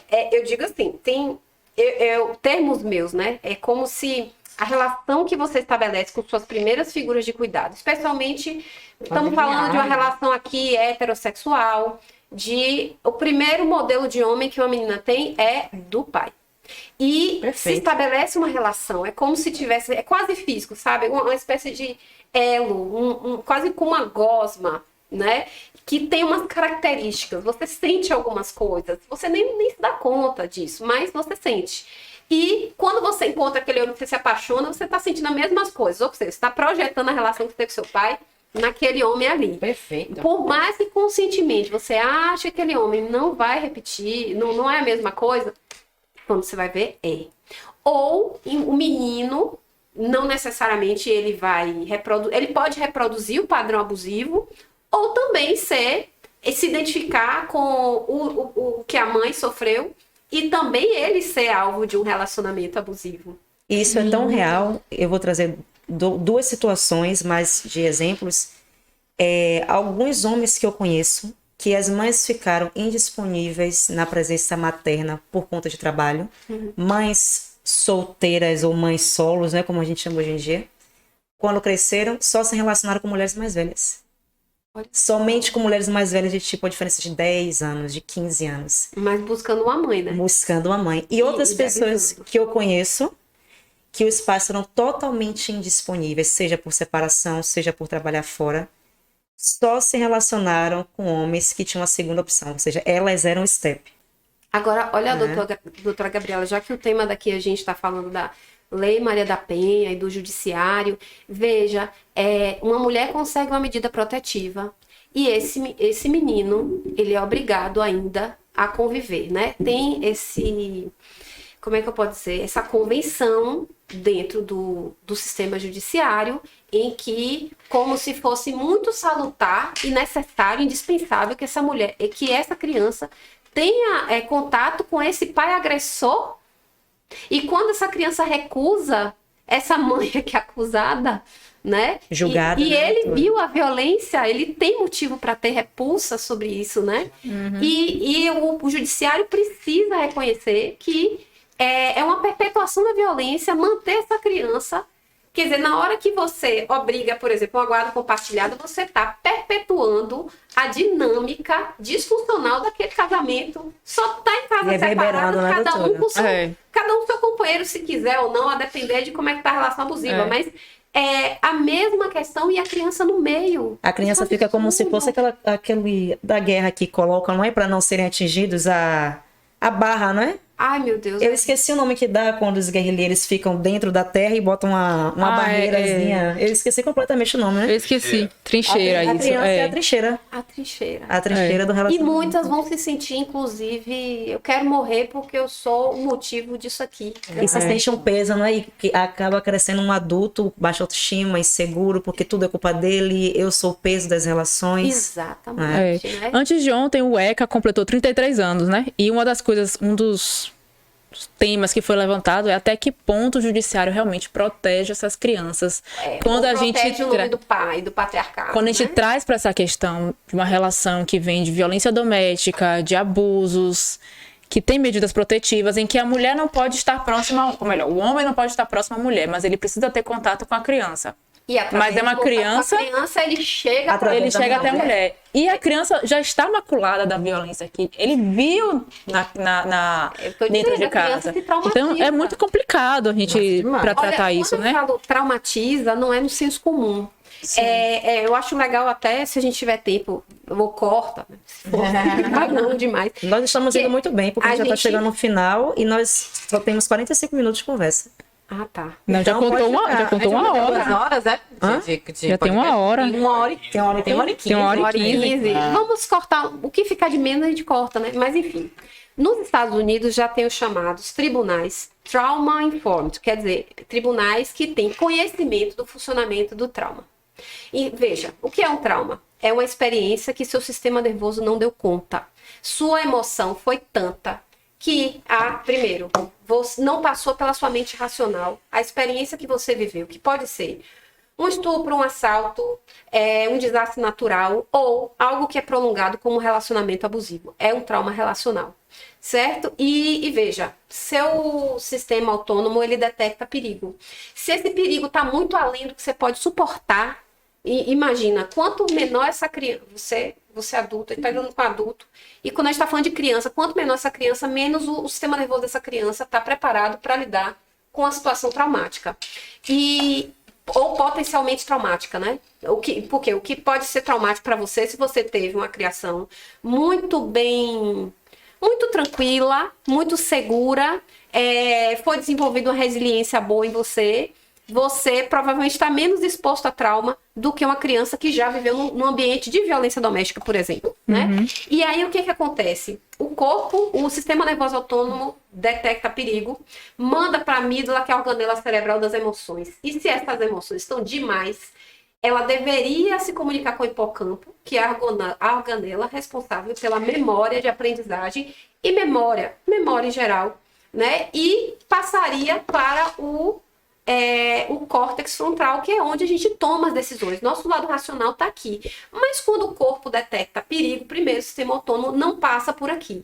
Por isso que nas nossas reações em violência, em assalto, em perigo, nunca é racional. Você nunca sabe como é que você vai reagir, certo? Só que num esquema de trauma, a comunicação entre a amígdala, que é das emoções, com o hipocampo é interrompida. Então, uma mulher é estuprada e vai na delegacia dar seu depoimento. Se ela der outro e outro e outro, não vai ter coerência no depoimento. Por quê? Porque essa memória é fragmentada. Isso é preciso se conhecer, especialmente quando está lidando com violência contra a mulher. A outra questão essa pessoa que foi traumatizada, por exemplo, mulher vítima de violência doméstica, se ela se depara com o seu agressor, ela é retraumatizada. O que é isso? Caramba. Eu não estou sofrendo só, não. Meu corpo ele tem toda uma reação hormonal, neurohormonal, igual a quando você sofreu aquele trauma. Um flashback que vai se atualizando. Mas não é um flashback cognitivo, não é rememorar. É corporal, é hormonal, é completo. E isso vai aprofundando o trauma. Então, tem todas essas nuances. Por exemplo, por que a gente tem que proteger uma mulher que viveu de violência, de, numa audiência, não ter contato com o seu agressor, de preferência, não lidar com ele? Aí você tem também o chamado direito sistêmico, que é uma grande aberração. O Conselho Federal de Psicologia já se pronunciou contra, como sendo, inclusive, uma pseudo-teoria, né? Com todo um viés patriarcal, em que só uma família normal pode ser uma família patriarcal. Está explicitamente escrito o homem, a mulher abaixo do homem, e relatos, inclusive, em que uma criança é abusada sexualmente pelo seu pai e a culpa é da mãe que se ausentou sexualmente desse pai. E aí, quando chega no judiciário, eu sei, já me falaram, juiz já me falou, que tem juízes que só despacham se aquele casal constelar. E aí você está tratando violência como se fosse um mero conflito familiar. Mas enquanto aquele homem está lá, incólume, maravilhoso, falando tudo com a maior calma, eu sou equilibrado, olha como eu sou uma pessoa legal, aquela mulher está se desfazendo na frente. Até mesmo, né, doutora? Por dentro, por fora, desequilibrando, sem conseguir dar um depoimento adequado. E até capaz de dizer assim, doutor, ó, excelência, ela não tem capacidade de ficar com a minha filha, olha como ela se equilibra. É exatamente assim que acontece. Essa questão. E aí a outra questão que passa também é da ética, né? Muitos juízes, eles presenciam a sessão, o que é totalmente antiético. Ela é obrigada a relatar, ela vai se retraumatizando para poder, na frente de um monte de gente que ela não criou nenhum vínculo antes para poder relatar. Então, são muitas violências, inclusive, que são sofridas quando a mulher vai enfrentar um processo judiciário, gente. Verdade. Então, a gente pode até pensar, né? O judiciário está mais... atuante. Eu não digo nem atuante, mas eu quero dizer... O judiciário está mais cheio de técnicos do que de humanização de uma abusada. Com certeza. E quando eu digo humanização é porque o direito ainda não é humanizado. Nós temos muito o dizer a lei, muito aplicar a lei, não é? Inclusive, o novo Código de Processo Civil, que é que ele preza a resolução consensual de conflitos. Então, a gente tem a constelação, com Bert Hellinger e as ordens do amor, e a mediação. Mas será que isso é importante ou cuidar da pessoa que sofreu trauma psicologicamente falando? Isso tanto não é importante quanto é violentador e não resolve o problema. Tem afirmações no sentido de que essas medidas de conciliação teriam diminuído a demanda no judiciário, que isso teria sido ótimo. Na verdade, o que Inúmeras, acontece né? é que essas mulheres perdem a fé e a esperança de que o judiciário possa ajudar na violência que ela está sofrendo e, pelo desamparo, não recorre mais ao judiciário. É assim que acontece. É um judiciário que, como é o que eu queria dizer, né? Muitos aplicadores da lei e do direito, mas pouco tocar naquela pessoa que está sofrendo, né? Sim. E quando alguém vai ao judiciário, Meg e Lu, é para tentar um amparo. E às vezes não encontra isso, E encontra outra, exposição. né? Exatamente, Você né? fala de uma aplicação de uma lei, mas uma lei baseada em quê? Está baseado no bem-estar ou no direito naquilo que a gente lê na Declaração Universal Dos direitos humanos. dos direitos humanos? Não tá. É. E até mesmo quem julga é uma pessoa que teve traumas e que talvez veja naquela situação que ele está julgando o que ele passou ou o que ele condena. Qual o nível da imparcialidade, né?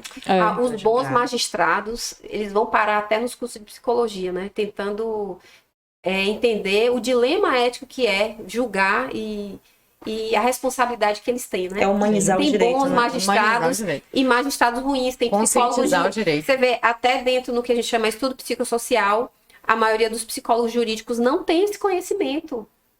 E eles ajudam, na verdade, eles incorporam a doutrina do direito sem se referenciar nas suas próprios referenciais psicológicos da psicologia. Sim, perfeito. É. Até porque muitos dos juízes são pessoas com idade, né, avançada, então já tem esse machismo enraizado. Eu acho importantíssimo a participação da psicologia, assim, nesses casos de violência contra a mulher. Porque eu acho que é a forma de entender a raiz do problema. E é a forma de você se expor, conversar, sem ser tão apontada como errada.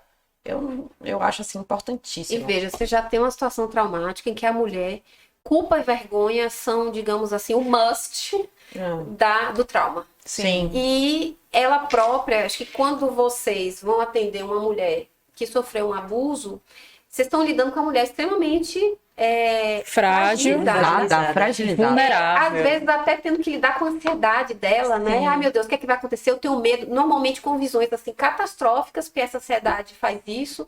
Uma hipervigilância, se dormir adequadamente, sintomas depressivos.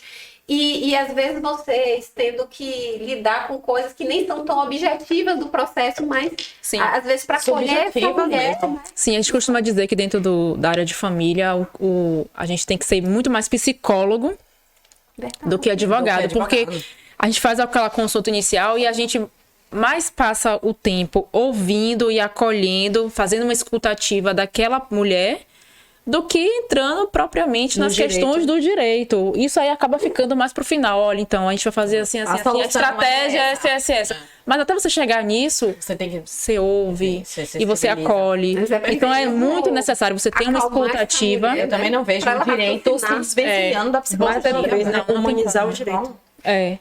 É humanizar uma área que é muito fria. E Sim. veja, né, uma pesquisa, eu tenho como referência assim, duas psicólogas jurídicas que têm experiência também em psicologia clínica, que são Analissa Martins, acho que fica as referências para quem quiser pesquisar, né? E Fernanda Hermínia. Elas têm realmente um olhar bem sensível e competente a respeito da situação. E, se eu não me engano, não sei se foi a Analissa que fez a pesquisa, mas, enfim, existe uma pesquisa que mostra assim, como é que as mulheres são vistas pelo judiciário. Como mentirosas, interesseiras, alienadoras, bruxas, vingativas. Problemáticas. Inclusive, em algumas leis, no texto, no projeto, é referido como a perpetradora do abuso é a mulher, especificamente, né? Ela é vista como vingativa mesmo. Então, somos vistas como seres ainda inferiores, estranhos, traiçoeiros e perigosos, né? Capazes de fazer coisas que nem a ciência, nem a É capaz de explicar, né, doutora? atesta que é possível.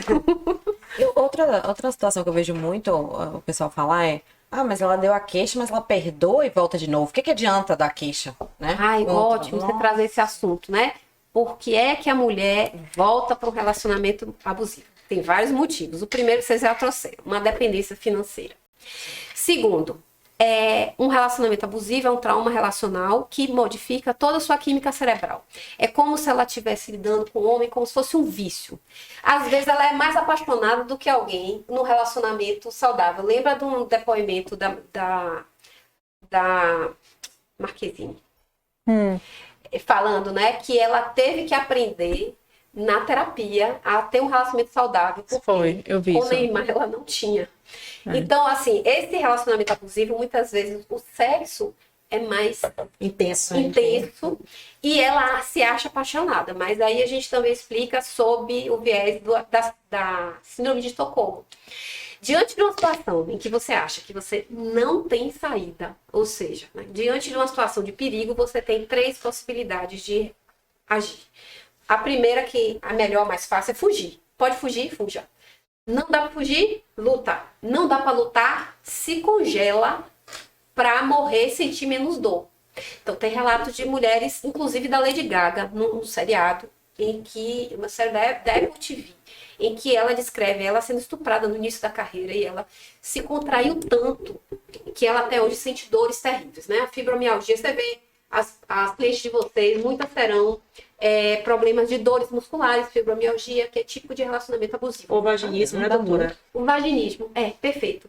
Então, assim, numa resposta de congelamento, você contrai todos os músculos, o sangue sai, quer dizer, fica frio, e é como se estivesse simulando a morte.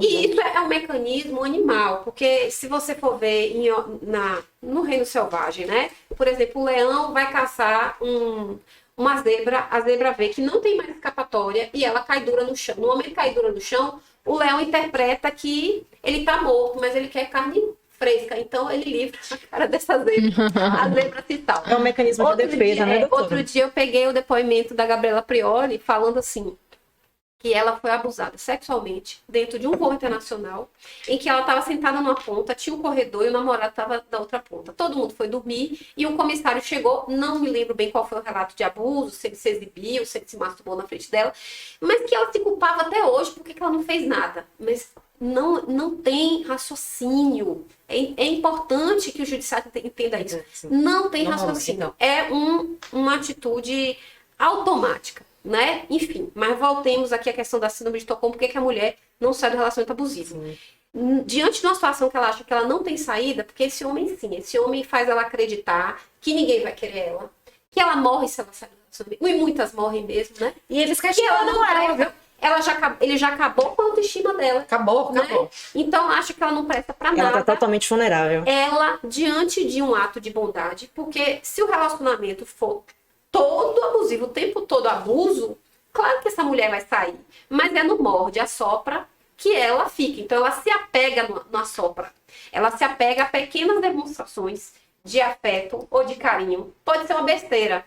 Do tipo assim, posso trazer água pra você? Ou então, mandei uma mensagem de bom dia. Coisas que nós podemos pensar assim, meu Deus, que ridículo. Fui ruim na noite apega. passada, mas no outro dia eu tento melhorar, exatamente. E aí ela fica presa, inclusive.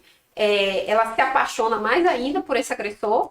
E tem um outro aspecto também, né? A mulher acha que ele vai mudar. Ela se apega à imagem boa do love bombing, de quando ele tá bonzinho, achando que ele vai voltar a ser quem ele era, mas que ele é o agressor. É o que agressor. tá aqui, Caramba. né? Então tem todos Precisa ter essa esses consciência. contextos, né? De mecanismo de doença, de saúde mental que está envolvido no fato dessa mulher não conseguir sair desse relacionamento. Às vezes os amigos, inclusive, desistem, né? De dar apoio. deixar perto. Sim, ela voltou. Sim. Não, mas a gente apoia ela, a gente recebeu ela em casa, ela vai e volta para esse Não relacionamento. pode. É uma prisão mental, gente. Eu diria. É um vício, né, É um doutora? sequestro emocional, é um Perfeito. sequestro psíquico dessa mulher. A pessoa talvez às vezes fica viciada. Não na situação, mas na pessoa, de tal modo que ele já tirou as forças dela. Agora Sim. veja, por que o sexo é mais intenso? Porque ela não tem nada. Ela só recebe migalhinhas de amor. Quando esse homem quer transar, é a única conexão que ela tem. E ela confunde com amor. Isso Caramba. é um vício. né? É um vício, é isso mesmo. Meg, ela acabou falando uma pergunta. Falta falar de uma coisa, não é muito comum em relacionamento abusivo, que é o ciúme. E eu me dei a ousadia de fazer uma breve pesquisa de um mestrado em psicologia clínica, porque eu vi a doutora junguiana, não é? Foi um trabalho de Valéria Centeville, que fala, né? Ciúme patológico masculino, reflexões sobre a ótica junguiana. Em Freud e a psicanálise, Jung tratou o ciúme como uma manifestação afetiva e como uma defesa em relação ao objeto visado. Ciúme, doutora, até onde ele é aquela coisa, poxa, eu gosto de você, me incomodou aquela situação. Até onde o ciúme é tolerável, né? Entende? Eu diria que é quando ele tem uma situação, um fato real. Vamos supor, me ajudem aqui com um exemplo, né? Você está com o seu companheiro e uma mulher se aproxima e aparenta algum tipo de interesse sobre ele. De paquera, você vai né? sentir ciúme, né? Agora, o ciúme começa a Inventado. virar patológico quando começa a se cercear, tirar a liberdade do outro. Você não pode usar determinadas roupas, você não pode trabalhar. A gente viu essa semana uma filmagem que rolou nas redes sociais em que a mulher apanhou porque arrumou emprego. Ou então você não pode olhar para os lados porque você está paquerando, você está flertando. E veja, né? Tudo às vezes isso é tão sutil, baseado numa né? fantasia. E às vezes isso é sutil. Não é dessa forma que você não vai usar essa roupa. Você acha mesmo que tá bom em você? Sim. Nossa, é muito Isso é sutil. Eu acho que não tá bom. Eu acho que esse é a principal característica do... Sorrateiro. Sutileza. Exato, Sorrateiro. do relacionamento abusivo. Essa sutileza, esse abuso disfarçado de cuidado, de carinho. De carinho. Não, Perfeito. troca esse batom, acho que fica melhor, mais claro. Sabe?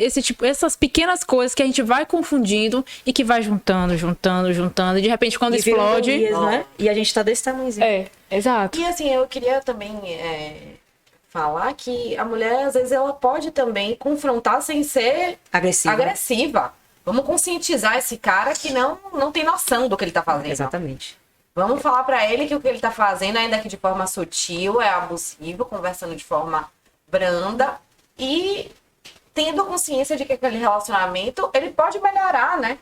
Ele pode ser salvo. É uma coisa que... Naturalize terminar o relacionamento, né? Porque quando a gente termina o relacionamento, o sentimento, na maioria das mulheres, é de fracasso e não deve ser. É verdade. Pode ser de Perdi uma vitória. batalha, né? É como se fosse perdi uma batalha. E aí retoma muito a questão da criação, né? De que a gente precisa de um homem pra gente crescer.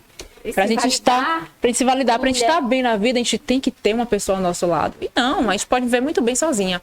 Doutora, me surgiu uma questão agora, que sempre, é uma coisa que eu sempre pensei, assim, você acha que o machismo tem cura? O abusador tem cura? É possível um homem ser abusador em um relacionamento e não ser em outro? De repente ele encontrar uma cura, se é que a gente pode falar Ter assim, né? Uma consciência do que cura. fez, né, Mary? Várias perguntas você me fez. Vamos para a primeira. Machismo tem cura? A ONU, a OMS, eu acho, né, que ele faz uma projeção de que as mulheres alcançarão uma igualdade com os homens lá para 2200 de alguma coisa. Aqui a gente chegou no patamar de superioridade, porque o escritório é 95% feminino. É verdade. E aqui 99%. Aqui nós já vencemos a estatística. Agora, com muita discussão, e eu acho que estarmos aqui é importantíssimo para isso, por isso que eu venho muito feliz, né? E nós estamos também. Essa é uma grande contribuição, né? A gente poder estar aqui discutindo isso. Demais. A outra pergunta Um abusador o abusador tem cura. No sentido assim, ele foi abusador, né, em uma relação, em uma outra relação, uma próxima relação, ele será abusador? Tem como ele reverter isso? Só Isso se teria uma ele- cura? Porque acho que a palavra não é Veja bem, cura, né? Não são todos que entrando numa terapia irão mudar. Eu já relatei assim, casos de homens que se percebem machistas na terapia. É possível. Mas você tem os chamados os transtornos de personalidade. O transtorno de personalidade antissocial, ou o nosso vulgarmente chamado psicopata, e o transtorno de personalidade narcisista não vão mudar. Eles entram na terapia para poder refinar, né? Deixar o abuso ainda mais sutil para não ser descoberto. Agora, como a gente recebeu uma pergunta de um homem, né? Como não sei, eu disse tem grupos de masculinidade, eu acho que essa é uma discussão ética, gente. É incrível quando você começa a estudar o feminismo, aí você vê, olha, essa coisa da misoginia, que é botar a mulher abaixo do homem, nos irmana com a questão da luta do racismo e da LGBTfobia. Porque são todas situações em que uma pessoa, um povo, um grupo quer se sobrepor, quer ter poder sobre o outro. E ter consciência da sua força, não é? Eu vejo, como o Meg muito bem falou, o feminismo é a consciência da mulher de que ela não é aquilo que inventaram. Não é nem que colocaram, é que inventaram. A gente nunca esteve na condição de submissa. Eles que disseram. Agora, a última pergunta, né? Pode perguntar. Se um abusador em um relacionamento vai ser no outro. Só se ele realmente passar por um período de autoconhecimento com a ajuda de terapia e que vai demorar muitos anos, tá? Sim. Eu vejo, por exemplo, mulheres desesperadas saírem de relacionamento abusivo. Olha, doutora, olha como é que ele trata ela, ele não me tratava assim. Isso é o love bombing. Não se iluda que daqui a pouco ele vai fazer a mesma coisa. Todos nós, qualquer padrão, né? Nossos padrões não mudam se a gente não cuidar, olhar, tratar, criar consciência sobre ele e incorporar a consciência. Eu não sei qual psicólogo fala disso, mas ele diz, né, enquanto o inconsciente estiver regendo nossas vidas, a gente vai chamar de destino. É Jung. Aí. Que perfeito. Né? Enquanto isso a gente mesmo. não tiver... É por isso que a terapia é necessária. Nossa, demais. Porque é comportamento repetitivo, né? Agora, Vai. que você não se iluda. Tô no relacionamento abusivo, entre na terapia aí. Gente... Não necessariamente vai Entre ser resolvido. Entre na terapia aí porque tá abusivo. É bom você dar esse feedback, mas não fique se iludindo achando que ele vai mudar, não. Eu, particularmente, não acredito nisso. E quem tem que Eu não mudar acredito, porque eu somos acho- nós, e não Dentro da terapia ele vai se informar, vai ver que isso acontece e vai salvar. Eu não acho, porque eu acho que é uma coisa que é tão enraizada na nossa criação, na nossa educação, que isso aí, pra mudar, eu acho assim. Essa nova geração que tá chegando agora, de fato, ela tá vindo diferente. Mais Essas consciente. novas mais consciente, mais aberta ao diálogo, ao autoconhecimento. Empatia mesmo, Então, né? Exato, empatia. Então eu acho que isso daqui a muito tempo pode mudar, porque essa geração, até essa geração crescer, ter filho, ter uma nova educação, então aquele ciclo, entendeu? Eu penso dessa forma. Eu acho que pra nossa geração, eu acho que não tem jeito Até não. porque a gente vem de uma geração que prende suas cabras que meu boi está solto, homem não chora e terapia é uma coisa de E mulherzinha. princesas, né? E Princesas, O conto de fadas, ele tem um valor simbólico muito importante da psicologia junguiana, mas quando a gente trata desses modelos de relacionamento, é um desastre. Porque a própria Vanessa Casanello, olha só, a Bela e a Fera. A mulher vai ficar encarcerada com a fera para transformar no príncipe. Gente, a pior É mesmo, né? crença que pode existir na cabeça de uma mulher. Acreditando E a que gente ele vai cresceu com mudar. essa ideia, né, de que a gente tem que ser princesa da Disney. Era o que a gente estava comentando sobre a Cinderela, né? Que ela vai pra um baile. Quer dizer, o príncipe, ele marca um baile pra ele escolher a mulher. Escolhe! Todas as E elas mulheres brigam do vilarejo vão. Esse, né? Não conhecem, vão pro baile e ficam disputando uma com as outras pra ele escolher quem ele Pois quer. é, olha aqui o mecanismo que já está dado aqui, né? A rivalidade feminina para ser escolhida por um homem. E eu falo muito no consultório, assim, para de ser só escolhido, escolha também. Exato. Não quer dizer que você, mas eu vou lá e dou em cima, escolho. Não, chegou um homem para você se pergunta, eu quero esse homem ou não? Ou eu tô com ele só porque ele me escolheu? Exato. Exatamente. Exato. É Se sentir tomar, muita coisa tomar o poder da relação, né? Isso. Aí é o feminismo de novo nas nossas relações. Você tá vendo? Né? A gente ter consciência do que nós somos. E para encerrar, doutora, começamos falando de relacionamentos abusivos. Né? Mas enquanto houver um novo sol, haverá uma nova vida. Né? A gente tem a oportunidade de aprender. Como a gente pode se abrir para um relacionamento saudável? Como a gente pode se abrir, eu acho que tratando desses traumas, né? Primeiro tratando desses traumas. E quando a gente sai do relacionamento abusivo e lida com o relacionamento, em que a gente vai... É difícil, porque a gente vai testando para ver se esse relacionamento é saudável mesmo, mas a gente também vai tendo insights, né? Sobre como é que era antes, como é que é agora, como é que você se comporta. Agora, não sei se é interessante falar assim, entender esses critérios de um relacionamento saudável. É um relacionamento em que há respeito mútuo, admiração mútua. Essa admiração é importante, porque se não há admiração, eu falo assim, isso aqui não tá muito legal pra você. Você não tá bonita hoje, se arrume. isso já é um sinal de desvalorização do outro, né? Esse relacionamento já não tá ficando legal. É uma relação em que um respeita as opiniões e os desejos do outro. É claro que, como diz uma outra pesquisadora de família, Terezinha Félix Carneiro, todo relacionamento é uma conjugalidade e duas individualidades. Quando você tem só individualidades, esse relacionamento não se sustenta. É um desequilíbrio na balança, E né? quando você tem só conjugalidade, sua individualidade é suprimida, é isso que não pode acontecer. E aí eu diria, né? Além de respeito mútuo, admiração mútua, troca. O relacionamento é uma troca. Porque, veja, se você está num relacionamento, o relacionamento abusivo é em que um só prevalece sobre o outro. Não necessariamente o homem, mas na maioria das vezes o homem, né? Mas tem relacionamentos em que é a mulher mesmo que é abusiva. Sim. Mas, assim, tudo que é trazido de input para aquele relacionamento é dado por aquela pessoa que está dominando. Fatalmente, aquele relacionamento, ele vai apodrecer, implodir, porque não tem a contribuição do outro. Então, o relacionamento saudável é um naqueles que se crescem junto, se tem apoio mútuo para suas conquistas, a gente se sente feliz. E o mais importante, né? Você não fica ansioso por conta do relacionamento. Você se sente leve. Leve. Leve. Acho que esse sentimento é primordial. Gostoso de estar com a pessoa, não preocupado que vai estar com a pessoa. Perfeito. Né? De um relacionamento. Acho que todo mundo gostaria. E já que eu comecei com uma música, por que não terminar com um poema? Vai cantar? É preciso de um final para poder recomeçar. Como é preciso cair para poder se levantar? Nem sempre engatar ré significa voltar. Remarque aquele encontro, reconquiste um amor. Reúna quem lhe quer bem. Reconforte um sofredor. Reanime quem está triste e reaprenda na dor. Recomece, se refaça. Relembre o que foi bom. Reconstrua cada sonho. Redescubra cada dom. Reaprenda quando errar. Rebole quando dançar. E se um dia lá na frente a vida der uma ré, recupere sua fé e recomece novamente. Braulio Bessa. Maravilhoso!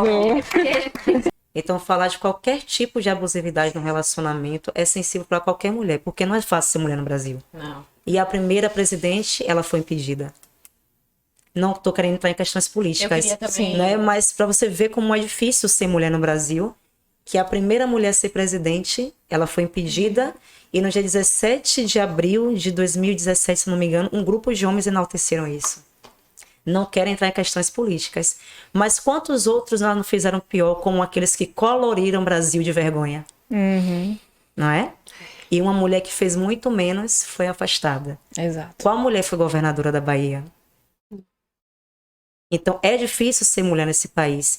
E eu fico muito orgulhosa quando eu vejo 5 mulheres advogadas no escritório, 5 com Márcia. É. 5 advogadas em uma área inicialmente masculina, né? Sim. 6 com Selma, e a gente poder estar para a par à altura de homens, e também na psicologia, né, doutora? Principalmente numa área que tem um pai da psicanálise que chamava as mulheres de histéricas, né? E poder tentar reverter, é como você sempre fala, né? É uma reparação histórica. É uma luta Temos constante. muito que caminhar. Eu falo isso dentro do escritório, num tom de brincadeira, mas é muito real. Né? Eu falo em tom de brincadeira porque às vezes surgem algumas questões assim, isso aqui é reparação histórica. Mas assim, é uma brincadeira com fundo de verdade, né? Como você falou, todo mundo, quando a gente pensou no tema, o primeiro pensamento que vem é: toda mulher já viveu um relacionamento abusivo, ou já viveu uma situação de abuso, como você relatou. Eu lembro que alguns anos atrás, surgiu uma campanha publicitária em que uma menina novinha senta no ônibus e o homem fica todo o tempo olhando pra ela e soltando piadinha e tal. Então, assim, aquilo me angustiou demais. E eu lembro que eu compartilhei no Instagram e falei: toda mulher sabe qual é o sentimento dessa menina no ônibus. Você pode não andar de ônibus, mas você já passou por isso em alguma situação da sua vida. Então ela vai ficando angustiada com aquele olhar daquele homem mais velho que vai olhando pra ela com um olhar de desejo. Então toda mulher já passou por isso. Então, eu acho que o debate que a gente trouxe aqui foi muito importante. Eu queria ter falado mais algumas coisas, mas, de fato, eu acho que acaba entrando na questão política, que eu quis evitar aqui nesse momento. Mas eu acho que a gente trouxe pontos importantes aqui para o reconhecimento da relação, de um relacionamento abusivo, e muito importante a questão do conhecimento, como eu sempre digo, o conhecimento liberta. A questão do conhecimento, do autoconhecimento é muito importante, a terapia é muito importante. Então, assim, façam terapia, bebam água e procurem um advogado.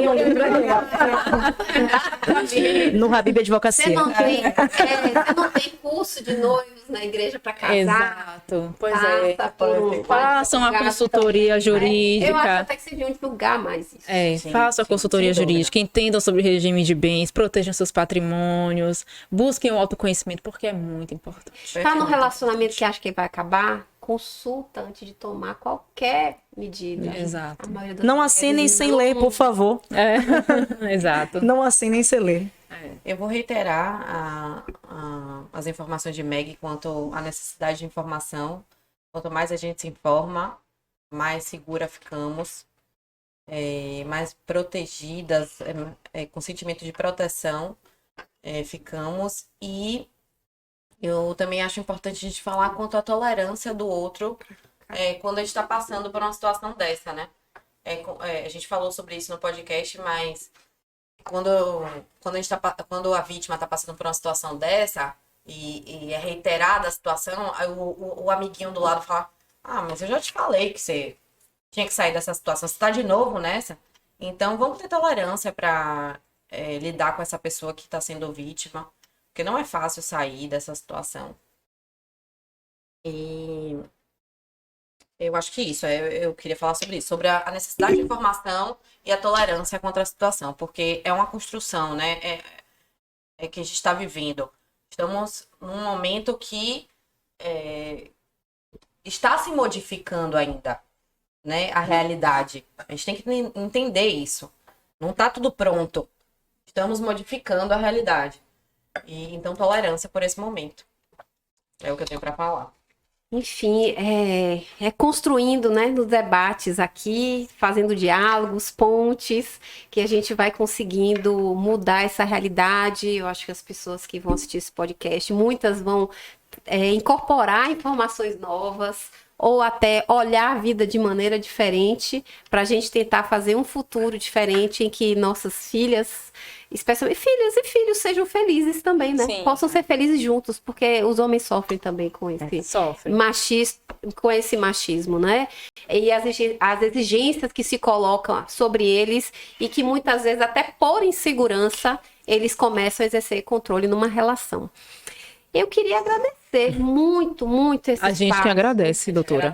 Para mim é muito importante pessoalmente, pelo que eu estudo, pelo que eu vivo, pela vontade de transformação.